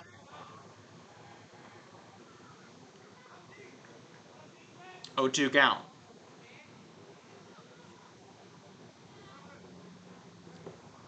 A skipper. We have a new pitcher in for the Riders. I should have noted that a while ago. It is Carver Partlow from first base. So a quick switcheroony. Partlow goes to pitcher. And Kelby Foss moves over to first. That one is popped up. And the catcher thinks he has a play on it, and he does. Schilling watches that one curve back inside the net, and he will get a very hard-earned out there on the pop-up behind home plate.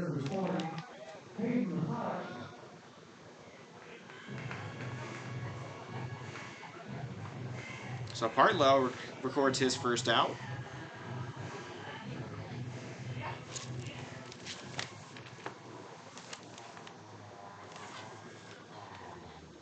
Swung on and missed for strike 1.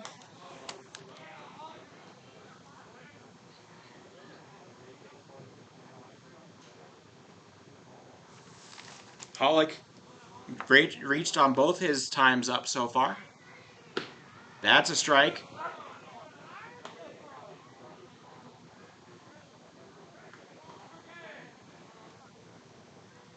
He walked his last time up and singled back in the first.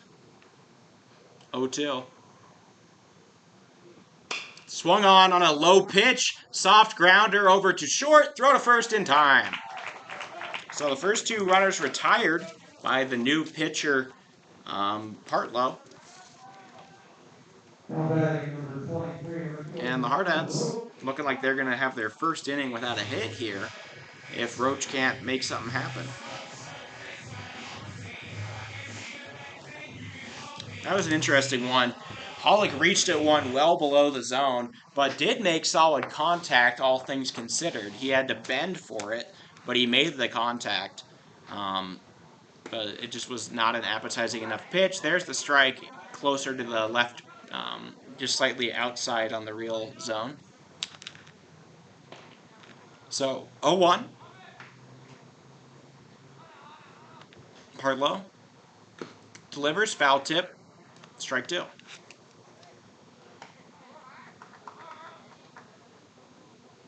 Partlow, a lanky first baseman. Got plenty of height on him, which should turn into velocity pretty quick. High hit ball, foul, out of play. Into the dugout, or sorry, the bullpen in left field. So 0-2 count still for Roach.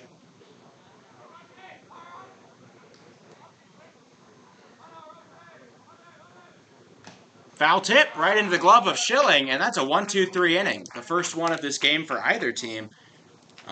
Great start for Partlow to his day. Remember, 9-inning game here. We are not even halfway through this thing.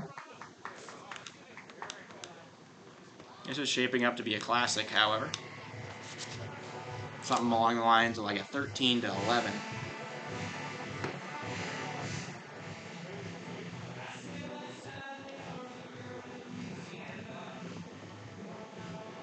So, in that inning, no hits, no runs, no earned runs, no Gillette Rider errors, and nobody is left on for the first time this game.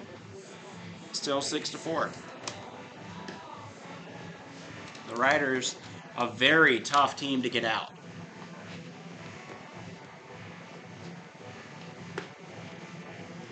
It's cool to see Harry back.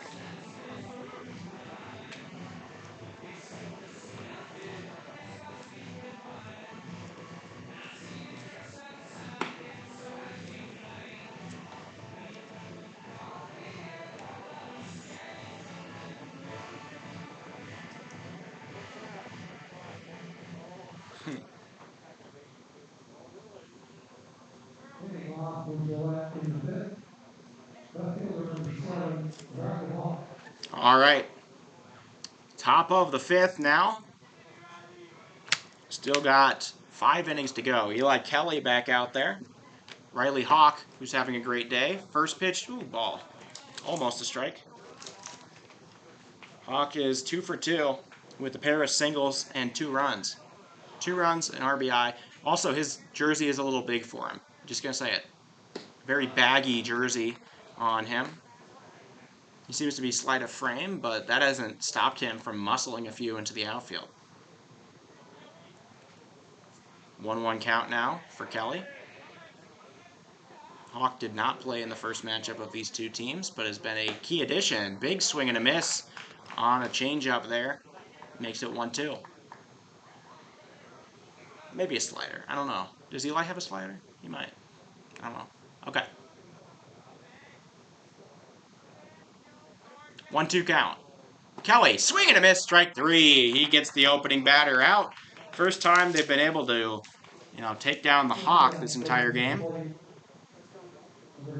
Second strikeout of the game for Kelly. First out of the inning. And it'll bring up Jarrett Black. Black 1 for 2 with a 2-run double back in the 3rd inning and a line out directly at Jace Morgan before that. He's been hitting him hard and into right center, or just into center and right center the 2 times. So Roach may want to play a little bit closer to the middle than he is right now. I think he's out of frame for you. 1-0. Called strike on that extra space outside. 1-1.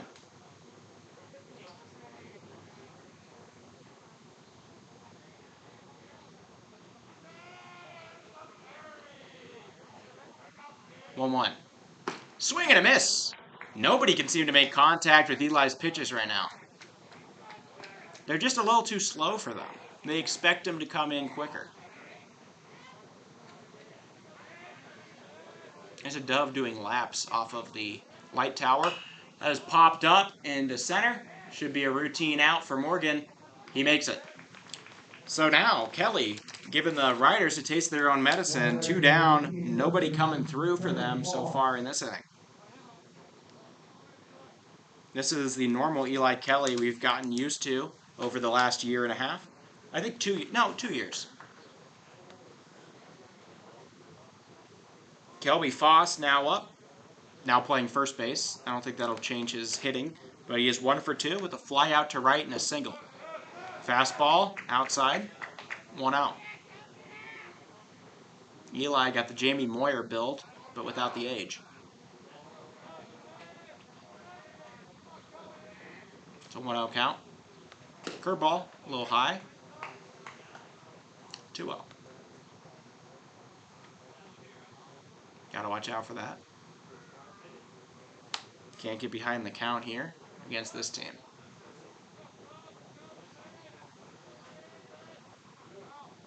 Strike. Delivered right down the middle. And we go to a 2-1.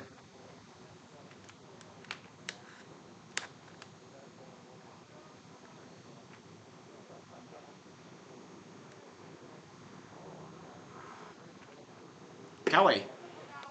That one outside again. And it goes to 3-1.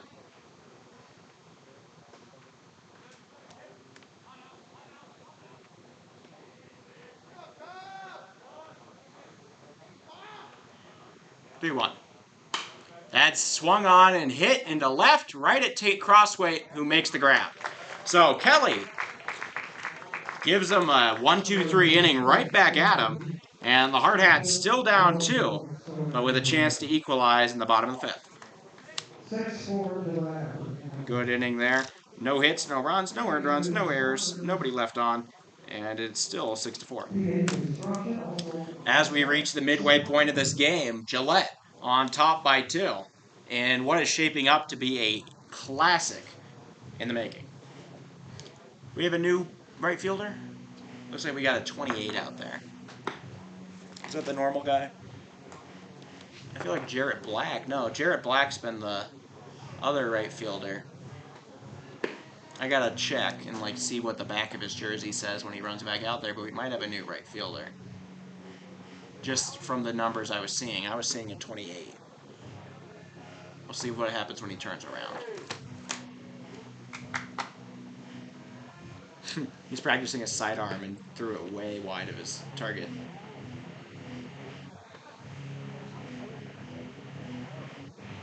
I'll wait for him to turn around real quick.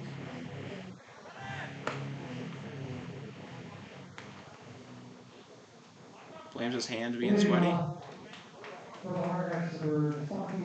That's 28. We have a new right fielder. Who is it? Let me check. There's no 28 listed. Maybe it's Kobe Craig, the number 26. Maybe it's somebody not unlisted, which would be illegal, I think. Swung on, soft grounder over to first. Foss handles it. He'll touch the bag, and Crossway retired. So 1 pitch, 1 out to start out the bottom of the 5th. Bent's now up.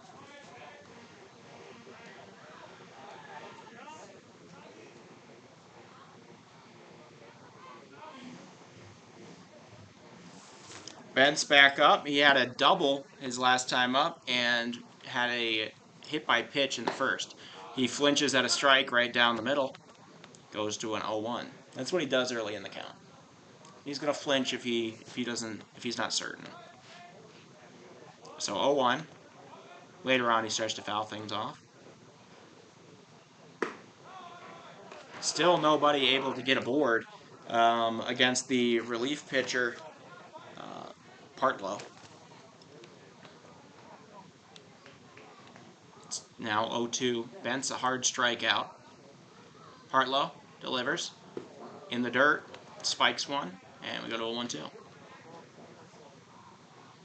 I gotta keep track of what the shortest pitch I've seen.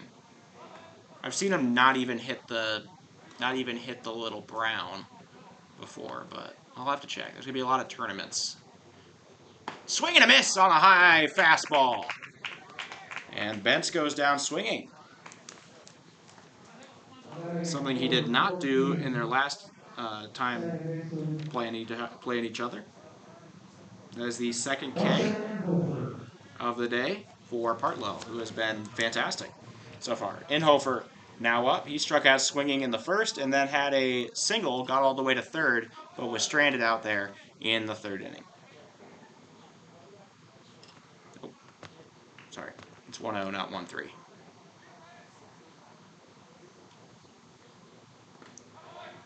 Bouncer Almost hit the plate. It makes a funny sound. It sounds like a slap when it does hit the plate. You'll hear it at some point.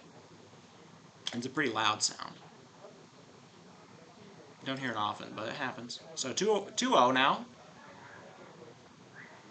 Bentz. Or sorry, not Bentz. Inhofer. Swings on one, fouls it back. Make it 2-1.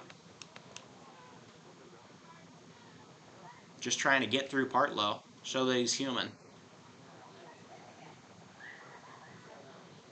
Second base and short playing pretty deep right now. First and third playing close. Strike. Delivered at the armpits. Or at the letters, I guess you could say. On these jerseys. So it's a 2-2 count now for Dawson Inhofer. Partlow. Delivers. Just got a piece of it. And he'll keep fighting.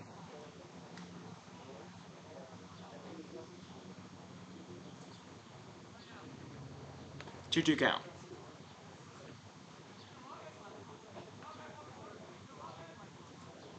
Partlow. That one in the dirt. And we run full. On deck is Kiefer, who has yet to get a hit against this team. He is 0 for 5, but did get a walk his last time up. Reached on, hit up the middle, second base. Kabacher, over to Foss, and another 1-2-3 inning. So, the relief pitcher, Carver Partlow, has been silencing the Hardhats bats, which were very alive the first 3 innings.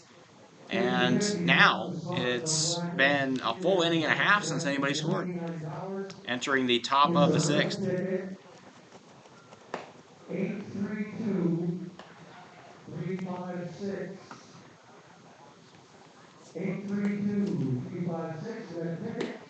Congratulations. So recap: no hits, no runs, no earned runs, no Gillette errors, nobody left on, and it's still 6-4. This game suddenly kind of shifting. It looked like a slugfest at the start with both the starters. Both the relievers kind of showed a little bit of vulnerability, and then have been lights out. 9 straight have gone down, which is odd because there wasn't an inning with all 3 of them going down until this last one, until the 4th inning, bottom of the 4th. It makes those 8 left on by the Hardhats look even worse. So top of the 6th. Mason Kabacher, the short-statured second baseman. Kelly throws him one in the dirt. It's closer to the zone. So 1-0.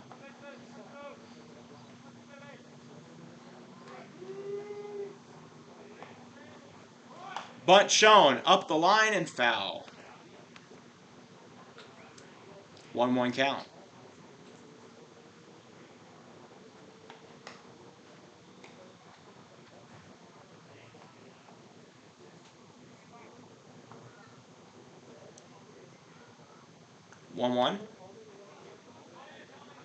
Kelly. Swing and a miss on high heat. Go to a 1-2.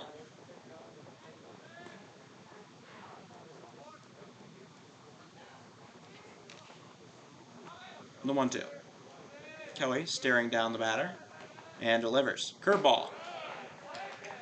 Slightly high, though I might note Kabacher did duck there. He kind of shortened himself, which could be a meta. On slow pitches, and you want him to go a certain direction, just make yourself smaller.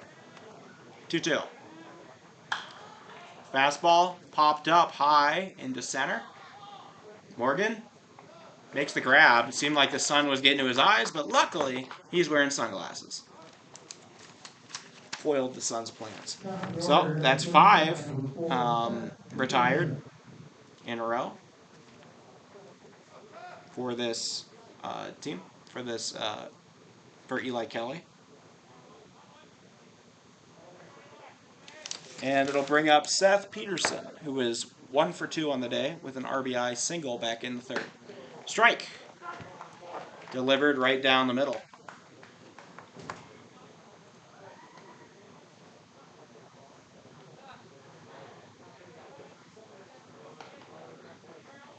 The pitch.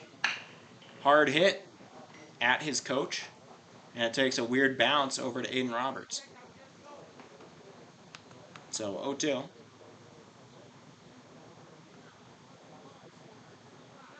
Peterson. Awaiting. Curveball, swing and a miss. That one keeps on evading him.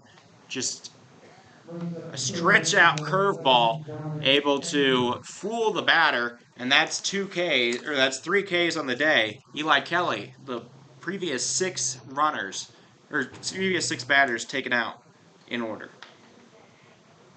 2 outs now. For Kelly, he'll bring up Dominic Hecker.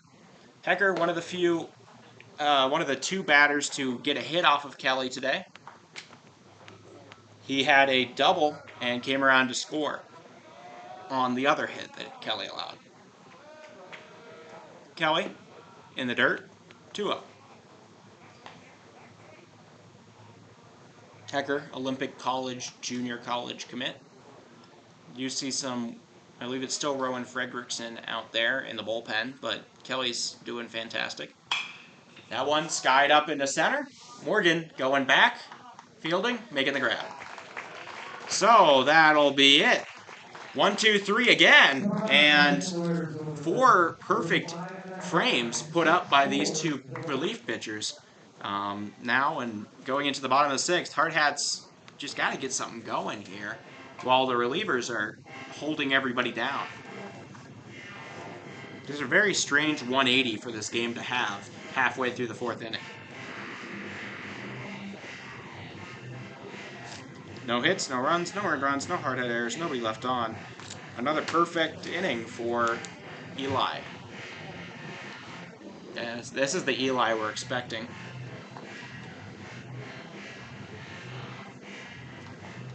The 1-point ERA Eli that we saw last year.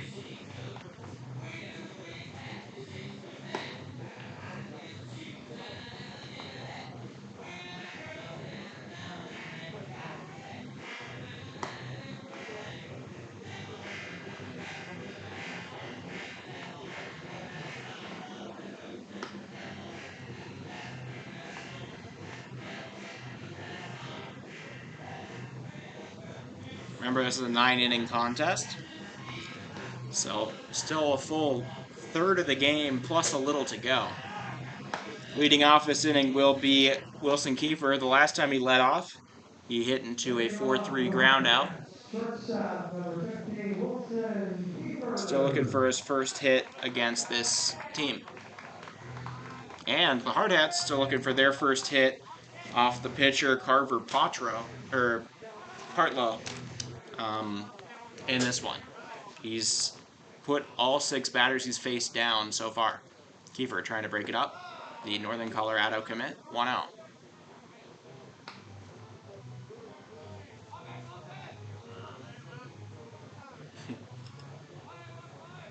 All right, 1 out. A walk as good as a single here.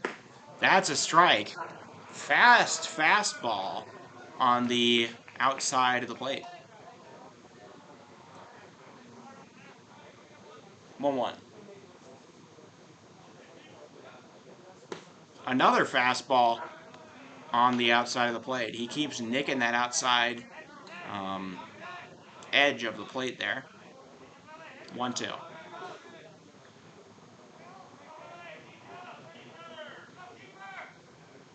Kiefer swings on one, drives it up the middle, and the Hardhats get their first hit off Partlow to start off the inning.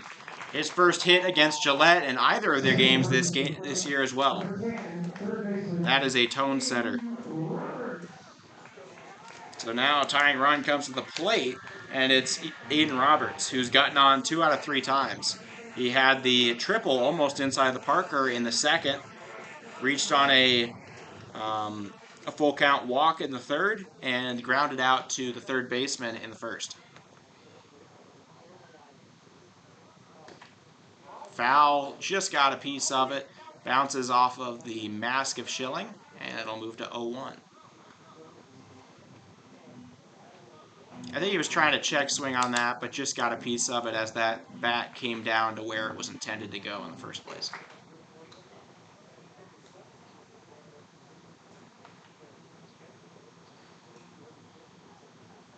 Oh, 1. Throw back to first.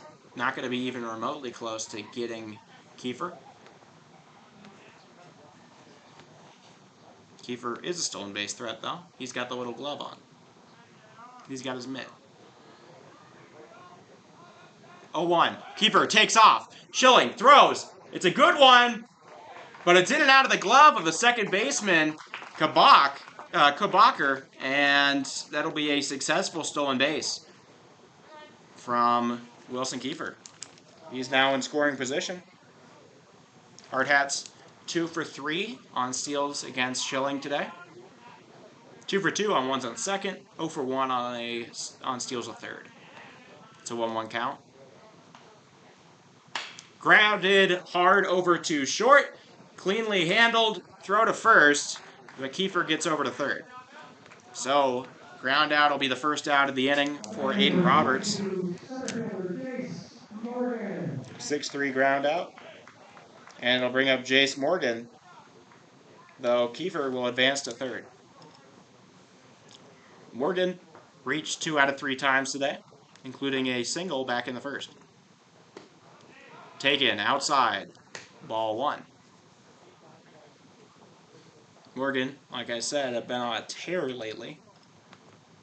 And on deck, Alex Dietrich, not somebody you want to face. Chance for the Hardhats to make a rally here in one of the strongest parts of this order.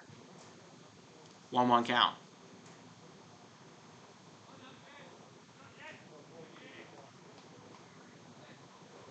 That one grounded right back up the middle. It is knocked down by the pitcher and will not allow anything. He nearly made an incredible reaction time catch. I think they might be doing a quick check on his hand, as that did hit the side of his glove, and maybe the hand inside of it would have been hit hard. The manager going to come check on it. Almost a fantastic play, but they're going to check on that hand in the mitt to see if it's all right. Carver Partlow did fall to the ground. Took a second for him to get back up. Possibly in pain, but that will be an infield single for an infield RBI single for Jace Morgan. It'll bring in Kiefer. And let me do all the scoreboard stuff here. Make it 5-6. Morgan, definitely a stolen base threat.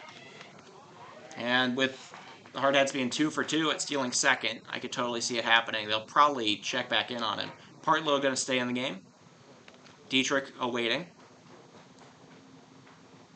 Still checking. Still checking. Third time checking, and Dietrich's like, you got to be kidding me. Give me some, throw the ball. I need to reset now. So 0-1. Partlow gives him one. Strike at the knees.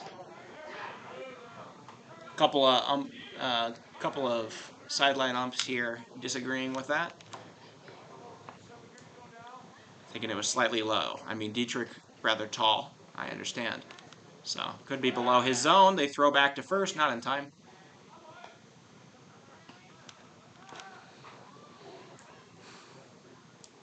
One of the coaches here for Gillette telling the right fielder to go further into the outfield towards center. Hard hit ball, bounced foul, and we go to 0-2. Dietrich so far, RBI double back in the first, hit into a double play in the second, and then had an unlucky pop out to Schilling behind home plate in the fourth. 0-2. Chance to keep the train rolling. Throwback, not going to be in time. Morgan very careful about stubbing his hand right now. He kind of puts one down and then slides the other one in.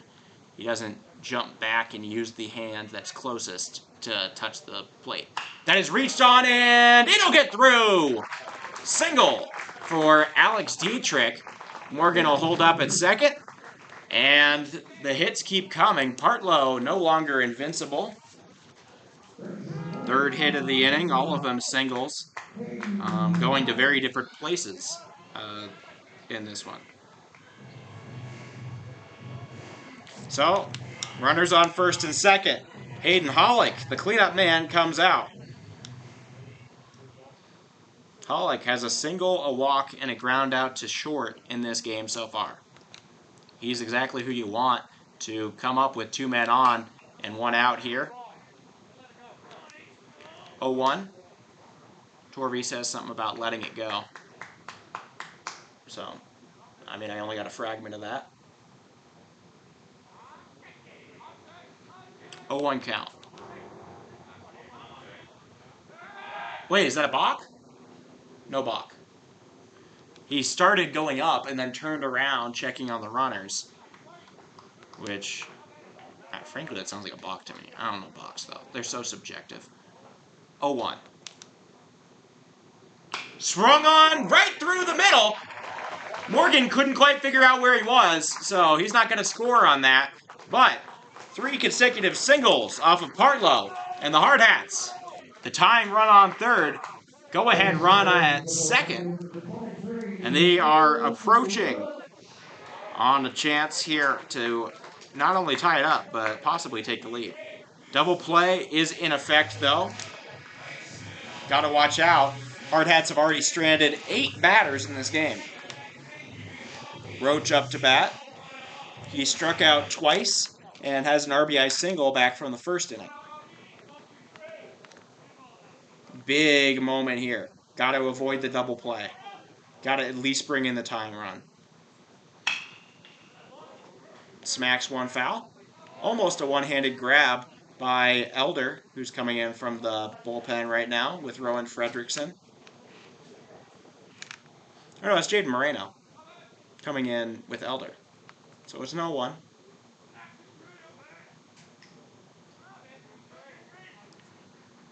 Partlow gives him 1. Swung on and missed on a very outside pitch. Able to fool Roach into swinging there. 0-2. On deck, Tate Crossweight with a 2 runs home run back in the 3rd inning. That's right, 0-2. He flinches and takes it. Torvey says a good attaboy there in this pivotal situation. The Hardhats have stranded the bases full twice so far in this game.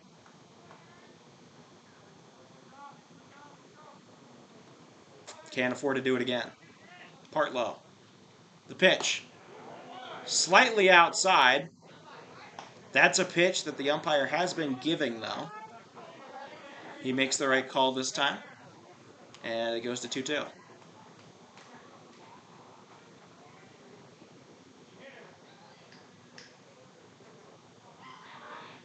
Partlow. Deep breath.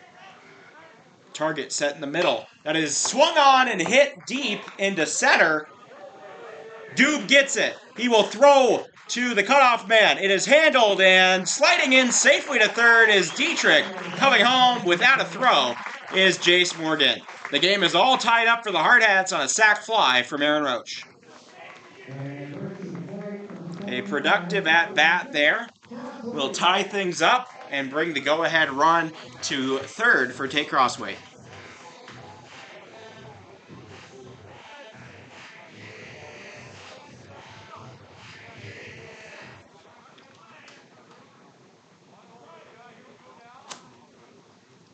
So 2 runs have scored in this inning, which has been the amount of runs that has been capped for this entire game. But the Hardhats trying to change that. Crossway had that 2-run nuke back in the 3rd inning. Other than that, he's 1 for 3 in total.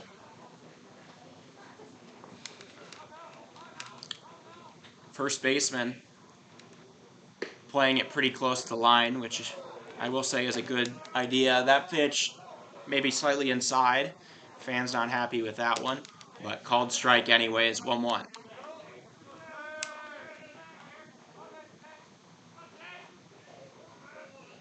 Partlow. That one outside. Called ball. 2-1. Hollick over on first.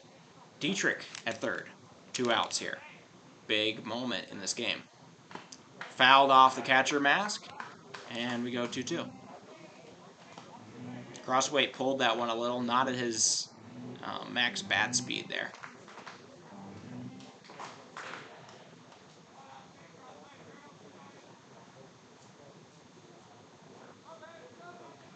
Two count. Swung on and grounded. Foss handles it off the hop, and that will be the inning. So the Hardhats strand 2 more, but they do cash in, tying up the game 6-6 in a productive bottom of the 6th. Eli Kelly going to come back. Oh no, Eli is done. They will bring in Jaden Moreno for the top of the 7th.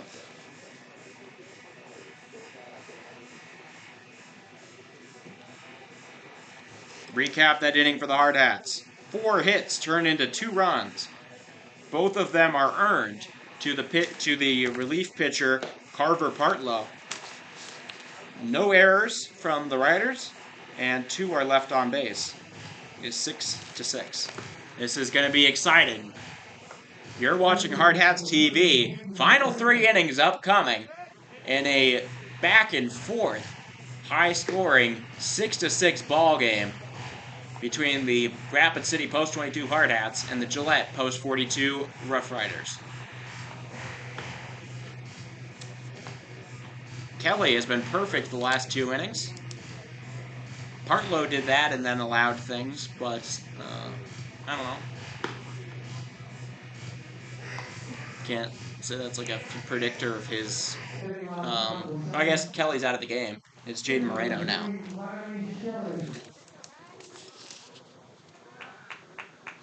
So Moreno, first time I've gotten to see him pitch this year. He's been he's been on ice for a little while now.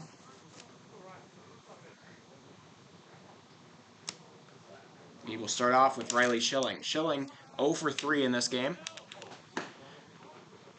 Ball called there, maybe slightly inside. He grunted on that, gave it all his force, I will say that. Jaden Moreno. 1-0. That's a strike on the outside edge.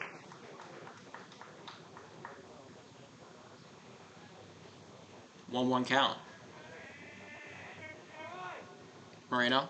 Curveball popped up. He's able to get the batter to swing under it. Inhofer goes into the outfield to make the out. Had to cross state lines. Getting some hell from Morgan and Roach, it seems. But shakes it off, says, hey, made the out.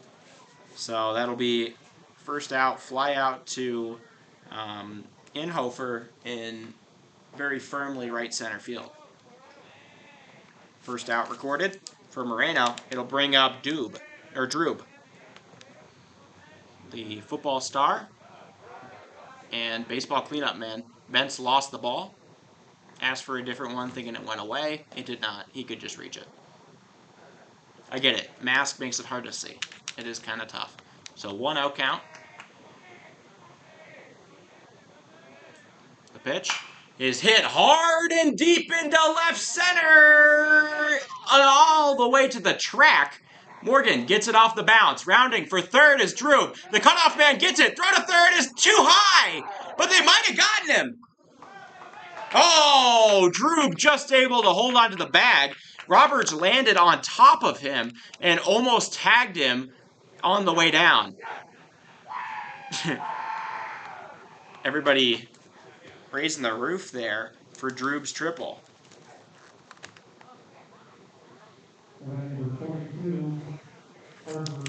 Moreno allows his first runner. Droob, his second extra base hit. And it brings up Carver Partlow, the relief pitcher / first baseman. Since becoming a relief pitcher, he's 0 for 1. Fouled back. And makes it 0-1. He before was 1-for-1 with a walk and an RBI double. 0-1 count. Moreno. Looking at Drube. Throws it there. If Roberts was playing closer to third, maybe they could get him. Drube's taking a strong lead, I must say. He's putting on a little sliding mid or something. He's got two things in his hands right now. Curveball high, 2-1. I don't know if having two things in your hands is the right idea, but he's got it. He's standing all the way out by his third base coach over there. I might be able to pick him off. Moreno's thinking about it. Throw! Strike 2. Fastball gets right by Partlow, and it's 2-2. Partlow's sister, Ella, was the 2023 Max Preps Wyoming Softball Player of the Year. Taken high. She's now at Utah State University East Campus, playing NAIA softball, I think. Could be JUCO. Don't quote me. 3-2-1 count. Moreno, payoff pitch is swung on, and it will get down. The infield playing in, and that will allow Drube to score. The shift hurts the Hardhats that time, and the Riders back atop. They can't ever leave the game tied, can they? But here's the bad news. In order to score 1 run in this game, you seem to have to score 2. We're through 6 innings, and it's all 2s and 0s on the board right now. That would indicate that a second run has to score in this inning. That one fouled. Dietrich after it, but it will go out of play. 0-1 count. Keeper probably would have been able to make that out had they been playing deeper, but the shift had him staying in. Riley Hawk is up 2 for 3 with a pair of singles for our Hawk.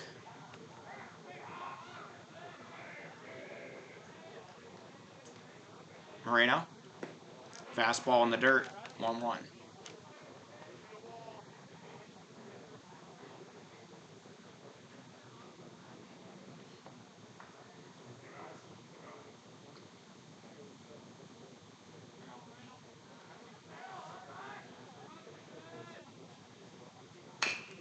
Moreno gives him a fastball to chew on. Smacks it foul. 1-2. Moreno yet to get a K in this game. He's gotten a few swinging strikes, though, which is a good sign. 1-2 count. Time called. I believe by the batter, Hawk. Hawk been a big difference maker in this game so far. Reaches high on a ball above the zone and is able to square it up into left field. His third single of the day. That's one that's kind of an oddity. That one, he had to reach up to hit that thing, but still was able to square it up and put it into left field. So, third single of the game. Third hit in a row for the Riders. And like I said, in order to score 1, you seem to have to score 2, and no more than 2, but score 2 in this game, which doesn't bode well. Jarrett Black up to bat. He had a 2-run double back in the 3rd inning that he could do again in theory. Swing and a miss on a high fastball. 0-1. Black also has flown out and lined out to center. So Morgan better be on high alert. 2 runners, good leadoff. Bunt shown and popped up to the netting behind home. 0-2.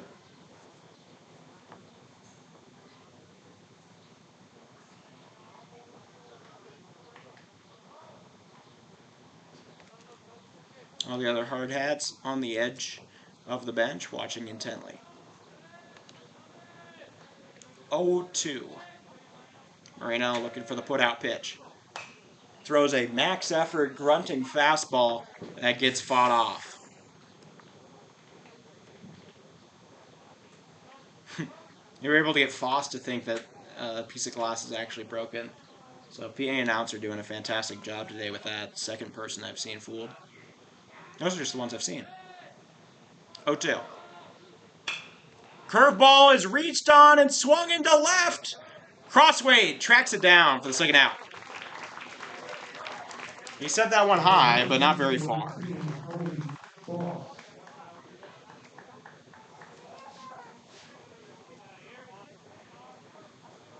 It is a 1-3 count now. Or sorry, 2 outs, men on first and second. Kelby Foss 1 for 3. Has yet to get a hit since becoming a first baseman.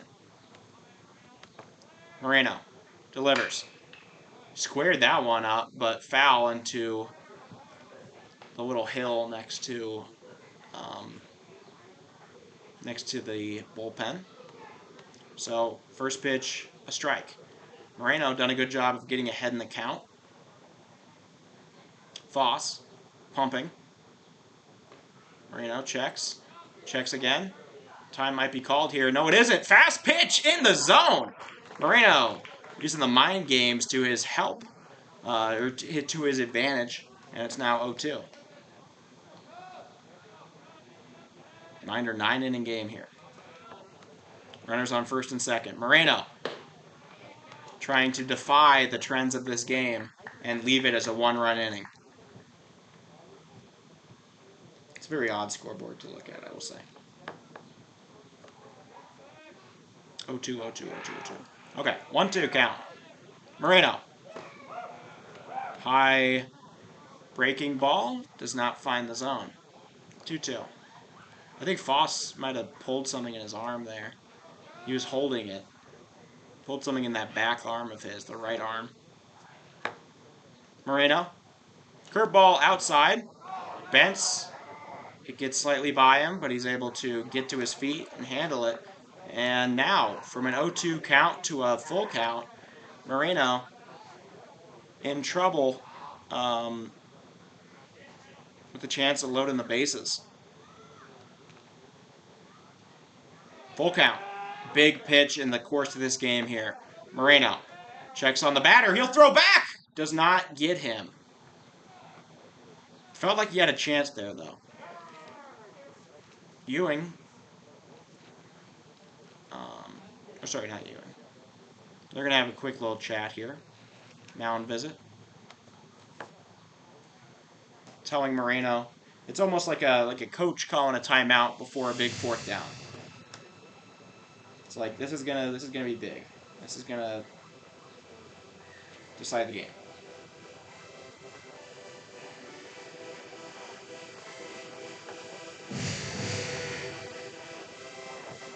All right, huge at-bat coming up. Jaden Moreno, full count. Trying to get out of this one.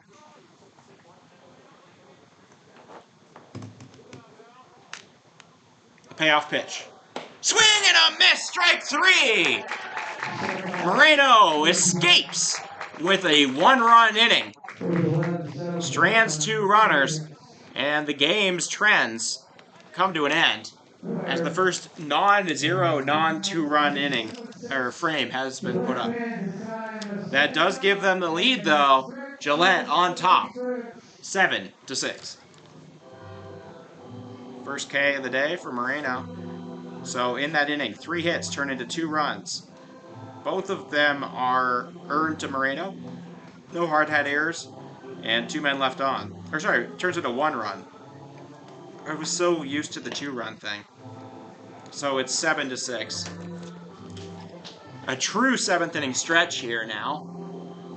Usually we do 5th inning stretches, but we actually are playing 9 innings today, so 7th inning stretch.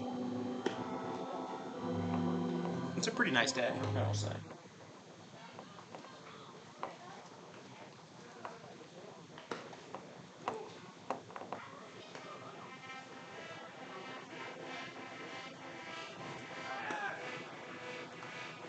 All right. Due up for the Hardhats. Going to be the bottom of the order, 7, 8, 9.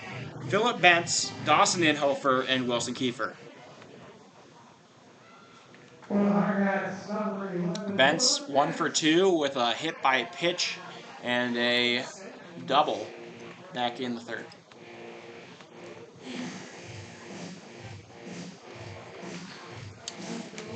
The pitcher, Partlow, going to stay out there for the 7th inning. Bunt shown, tries it, and the pitch a little too low to make contact with. That'll be strike 1. Bentz, very fast runner to first, legs out a lot of infield singles. Called ball just a little outside. Bentz, good eye there.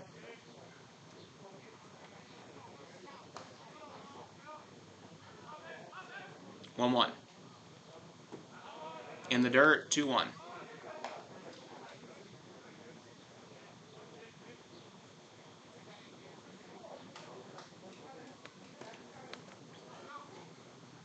The pitch.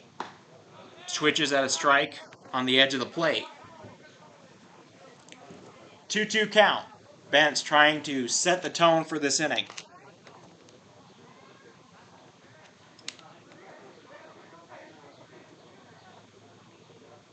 Smacks one. Up the middle.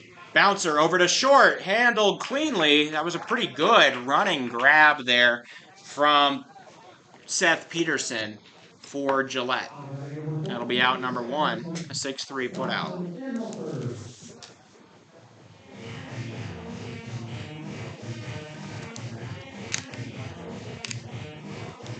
All right, Dawson Inhofer now up. 1 for 3. In the dirt. 1 out.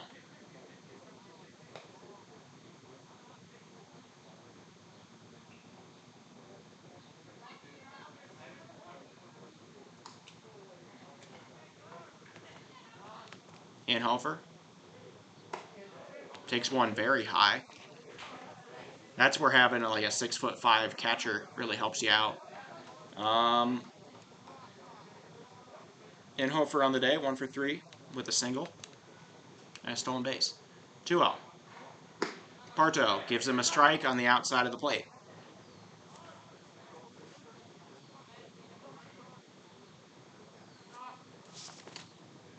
Sorry, Partlow. 2-1. Swung on, grounded over to second. Kabacher makes the out. And now 2 outs here in the bottom of the 7th. Kiefer now up. He was the first hard hat to get a hit off of Partlow. He did that last inning, came around to score. Chance here to get another and maybe spark a 2-out rally. Partlow getting up there on the pitch count. Take it at the shoulders. 1 out.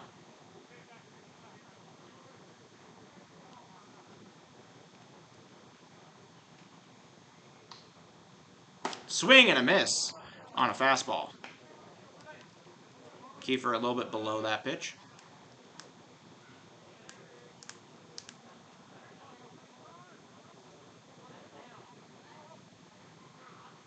One, 1. Ball in the dirt makes it 2-1.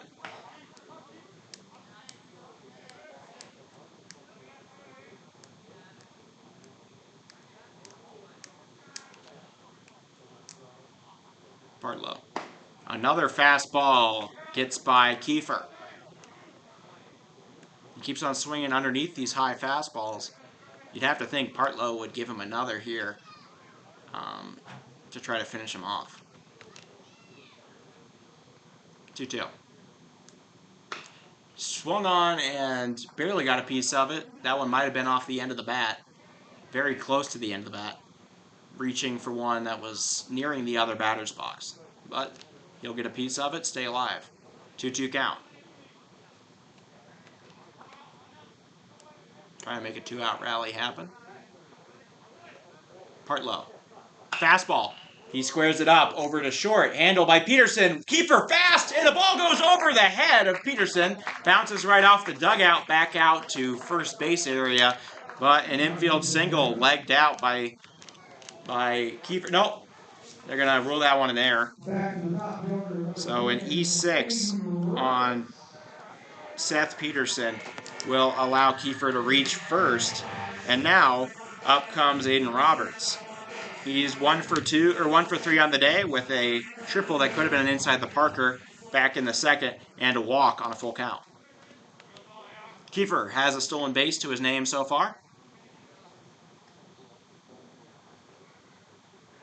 Throwback.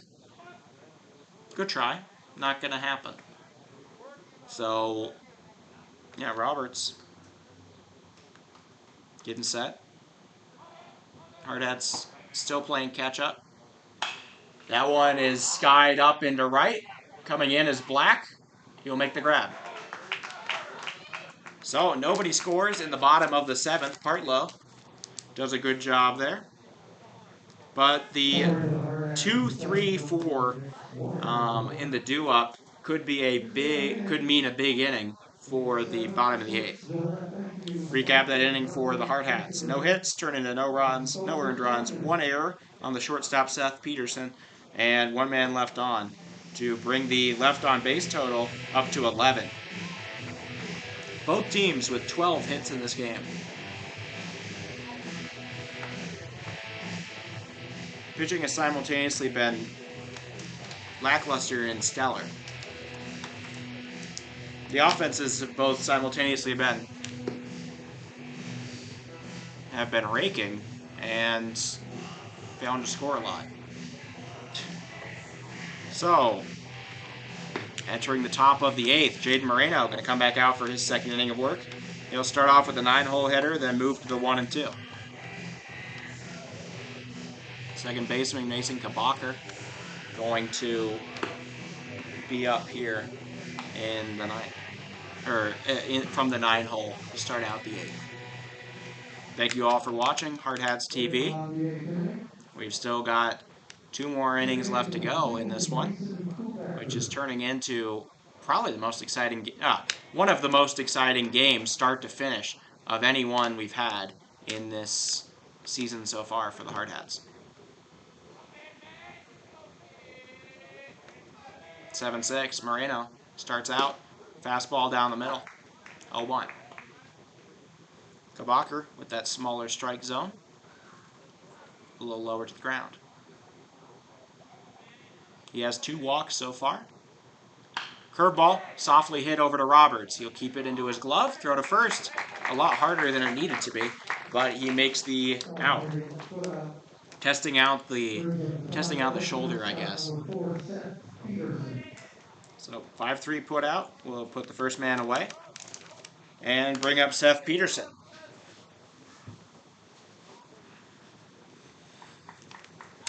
Peterson just 1 for 3 on the day.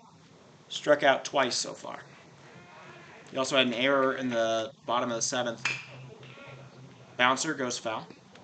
First pitch strike.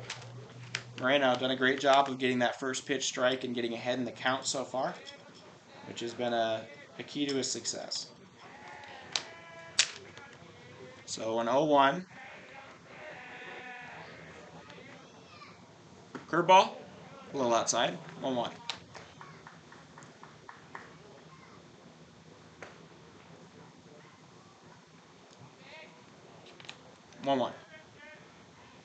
Swing and a miss, strike 2. The stretch out curveball there, able to entice Peterson into a bad swing. 1-2 count. Bent sets up on the inside of the plate. Strike 3! Pinpoint fastball there from Moreno. Sits down the leadoff man, and it'll bring up Dominic Hecker with nobody on and 2 out. Second strikeout, first one looking for Moreno today. Trying to keep this a one-run game. Popped out of play. So, for the 3rd time this inning, first pitch strike. You should look at the splits. The difference between an 0-1 count and a 1-0 count is the difference between being like Barry Bonds and like Derek Dietrich. Or like, I don't know, Jung Ho Kang or something. So 1-1 count. Grounded right back up the middle, and it will get through. So, not a spotless inning here for Moreno as Hecker gets a single. But it'll bring up Brian Schilling, who is having a rough day at the plate. 0 for 4 so far. If he can get out of this, it would give the heart of the Hardhats order a good chance to score the run they need and tie things up, if not take the lead. Pitch. Smacked up the line. Roberts, backhand grab, throw to first, perfect! And that'll be the inning. Fantastic play from Roberts. Backhand grab off a weird bounce, and then he throws a strike with good velocity across the entirety of the infield way before the batter even gets there. So now, bottom of the 8th. Hardhats going to bring up their 2, 3, and 4. That's Morgan, Dietrich, and Pollock. Oh, some adjustments on the defensive end. Partlow going back to first.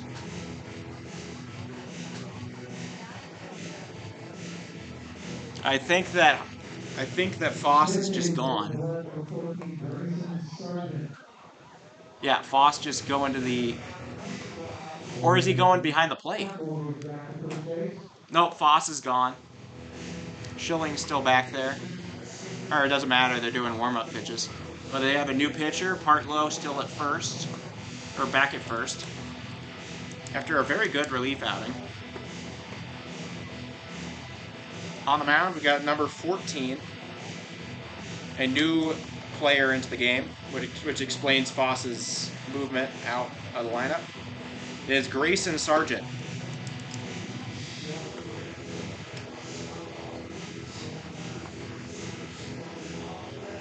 So Sargent on the mound for the 8th inning here. Partlow goes back to first. And it'll mean that Foss is going to be removed from the 8th hole of the lineup for Sargent.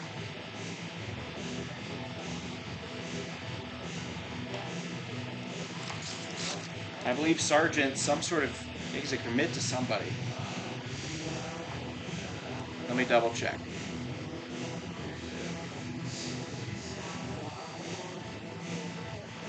Yeah, University of Jamestown in North Dakota is where he is committed to play after this year, the right-handed pitcher.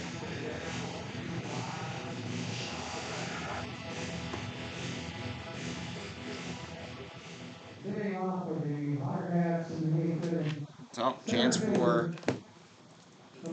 It's again not going to be an easy... not going to be probably any relief from Partlow as you get Sargent, who, if I were to guess, is their closer.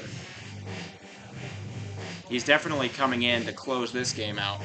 But going to be a tough one to get through. He has to get by Jace Morgan, who is 2 for 3 on the day with a walk as well.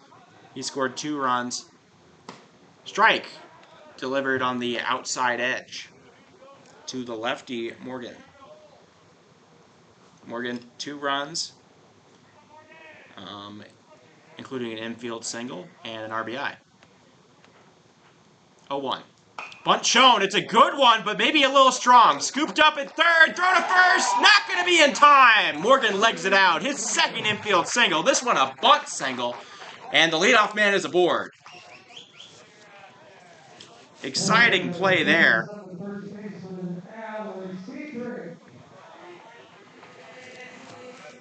And now it'll bring up Dietrich. Dietrich, 2 for 4 on the game with an RBI double back in the first. And just 2 innings ago, had a single, got all the way to third before getting left there.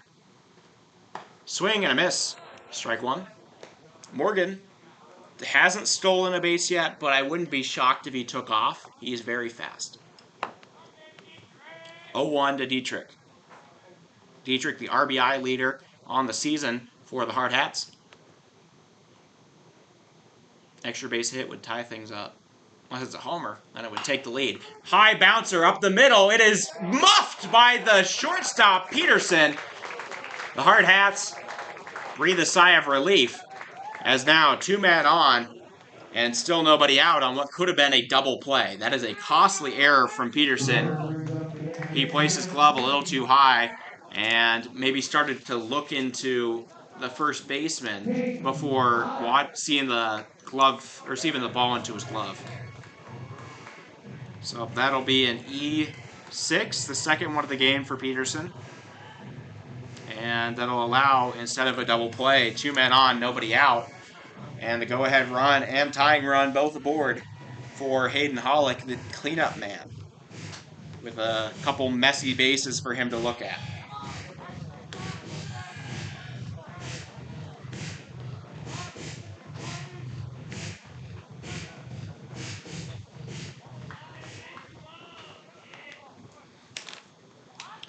So, Hollick is 2 for 3 on the day with a walk as well. He's been very good.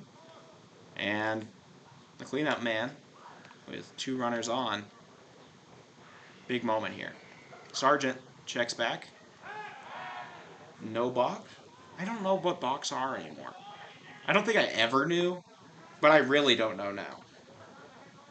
I thought it was when you started your motion and you didn't throw a pitch. I don't know what he's doing. Something's coming out of his pocket. He's got to tuck it back in, something like that. Hollick's still waiting for the first pitch.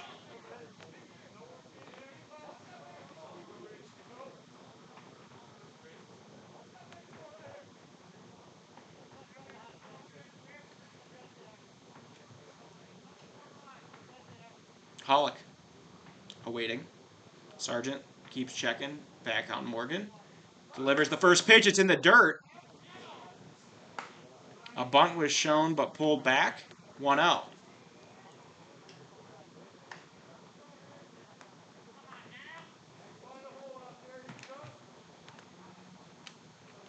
So 1-0 count. Bunt would be an interesting play from Torvey. It would put the tying run in scoring position. Even a sacrifice. Pulls it back, swings. Did not show bunt that time. Fouled that one off.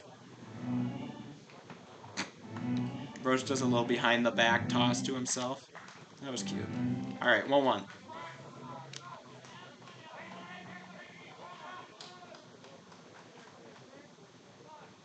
The 1-1.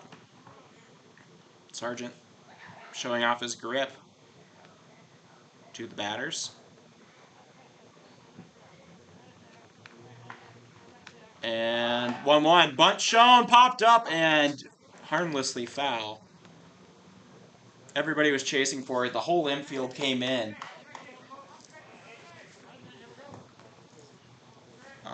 But nobody was able to make that grab because it went to foul territory. So now with 2 outs, does he continue to bunt? Probably not. That's what the first base side is saying. If he gets a good bunt, it's still worth it. And maybe he could get a hit now that first base is not playing in on him. But if he hits it foul, like he has the other 2 times, then he's in trouble. Swung on, and he will golf that one down into right field. Morgan going to hold up at third. Bases loaded, nobody out. A beautiful little golf club chipper into right field.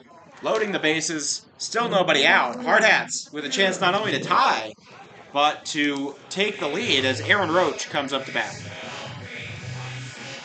Roach started out hot with an RBI single. Had the game-time sac fly in the bottom of the 6th. And then struck out twice.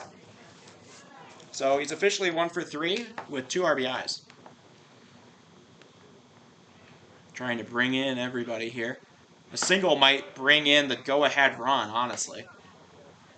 Dietrich a surprisingly fast, I suppose I shouldn't say surprising. For a first baseman, he's very fast. 0-1.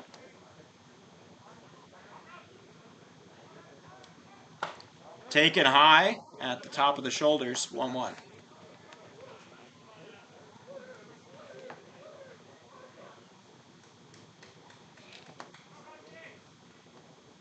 On deck, take crossweight. High and inside.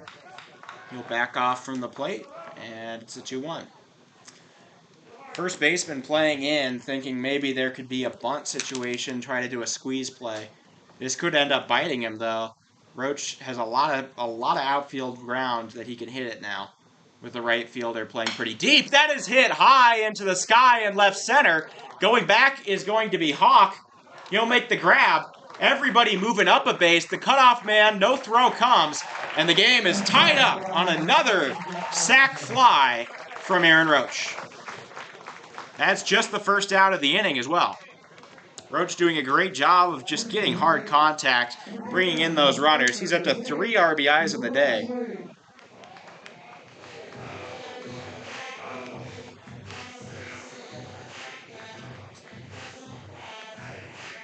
Dietrich now on third, a place he's been twice today. He scored one of those times. He did not the other. And up to bat, take crossweight. Never mind. He will at some point be up to bat. Right now, they're going to start talking to Sargent in this pivotal moment. This is a heck of a game we've seen today.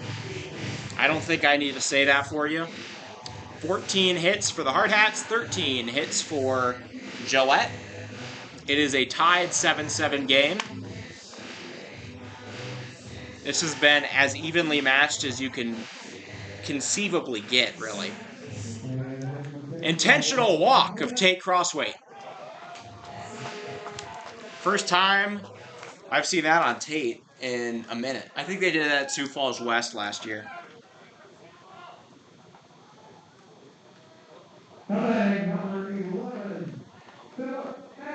So, now they've intentionally walked Crossway, scared of the hammer that he brings to the plate and the sac fly that could happen.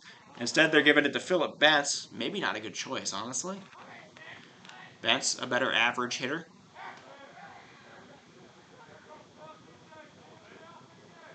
Also, a very hard guy to get out on a double play. Just going to say it. If you're looking for a double play right now, which you might have been by the intentional walk, Phil's not going to be the easy one. Ball taken outside. Also, Phillip Bentz, fantastic plate discipline. Very hard guy to get out at the plate. He probably sees this at bat as like, how do I get a walk here?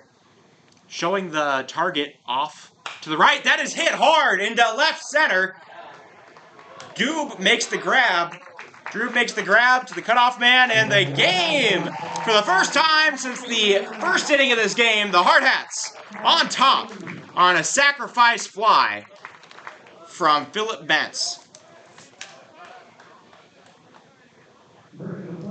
No other runners move on, afraid of the D1 quarterback arm that Droob has.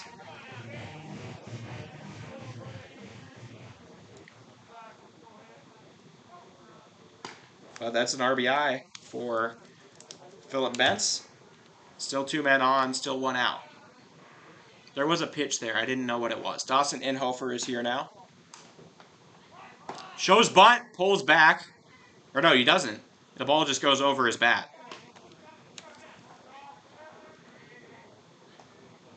See what the umpire holds up. He does not. All right, 0-1. Inhofer, 1 for 4 on the day, but a very good contact guy all in all. Time called.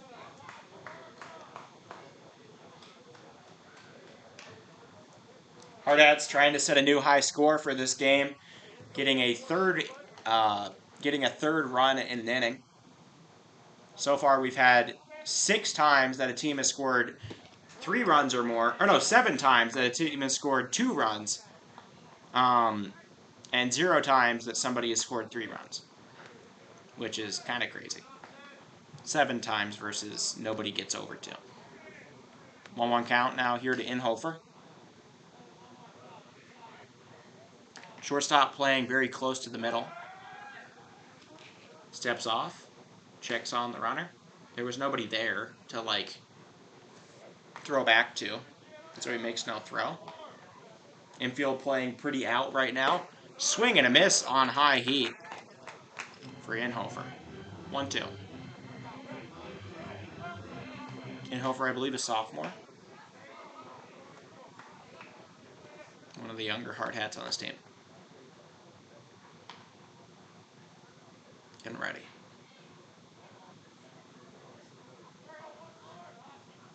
Sargent, swing and a miss, strike 3. He's able to get out of the inning, but the Hardhats score 2 more and take the lead with a chance to shut out the Gillette Riders and get the victory in the 9th inning. Final 3 outs, possibly, coming up.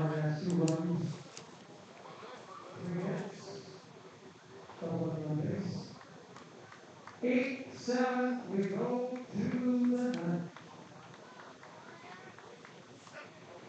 What a game this has been. In the top of the, or the bottom of the 8th, Hardhats, 2 hits turn into 2 runs. Neither of them are earned. There is 1 error on Peterson, on Seth Peterson, and 2 men are left aboard. It is now 8-7. Hardhats possessing their first lead since the top of the 2nd inning in this instant classic. Going to have a chance to close out the game here. They do not get an easy stretch of the lineup, though. They have to face the Hart, the 3, 4, and 5, with several college athletes in there. They'll have to face Riley Schilling to lead off this one. Schilling, the Sioux Falls commit, not had the best day so far, but hey, he's still a Sioux Falls commit. Okay. New pitcher in for the Hardhats. Coming in as the closer, Ryan Negebauer. He has 1 save on the year. Jade Moreno in position for the win.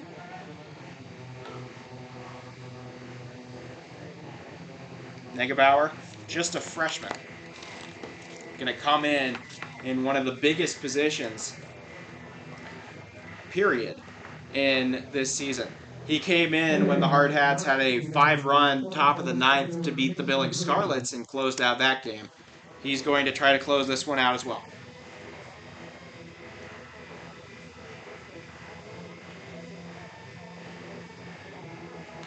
Oh, I'm wrong.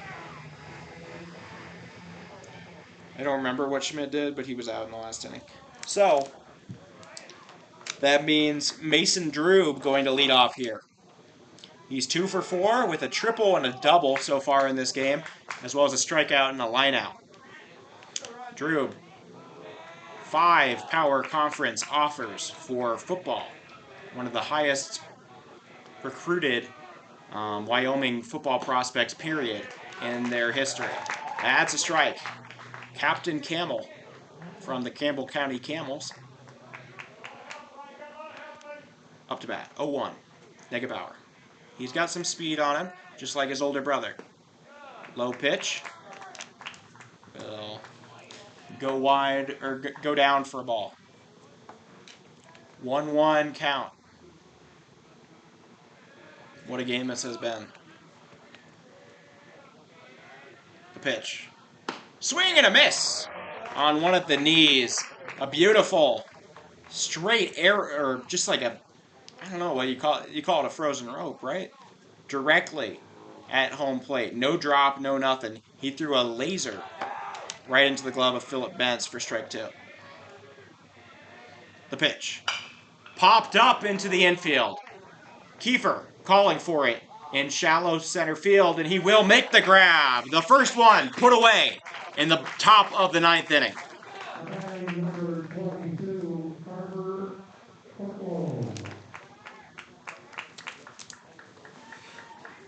Carter Partlow now up. He's had a heck of a game.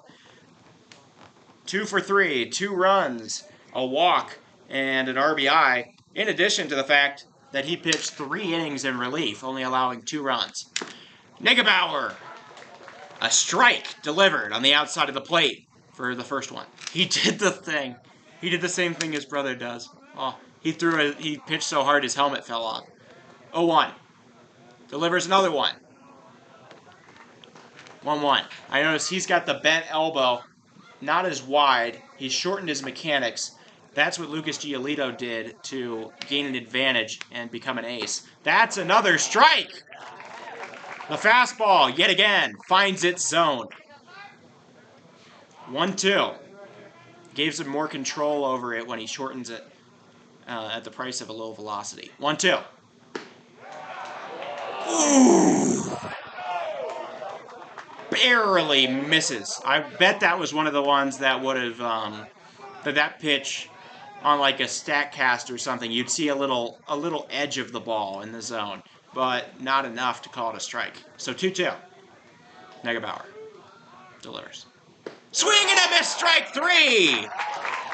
The off-speed fools Partlow, and the second out is recorded. First K of the day for Negebauer, and the Hardhats just 1 out away from winning this Marathon Instant Classic 8-7 over Gillette. He's got to get through Riley Hawk, though. That's popped up. Kiefer wants it. He squeezes it, and that's it. The Hardhats come away with an incredible 8-7 win against the 19-5 Gillette Riders in the rematch. They split on the season, both winning in their home games with the Riders. What a game this was. 14 hits for the Hardhats, 13 hits for Gillette, 8-7 the final.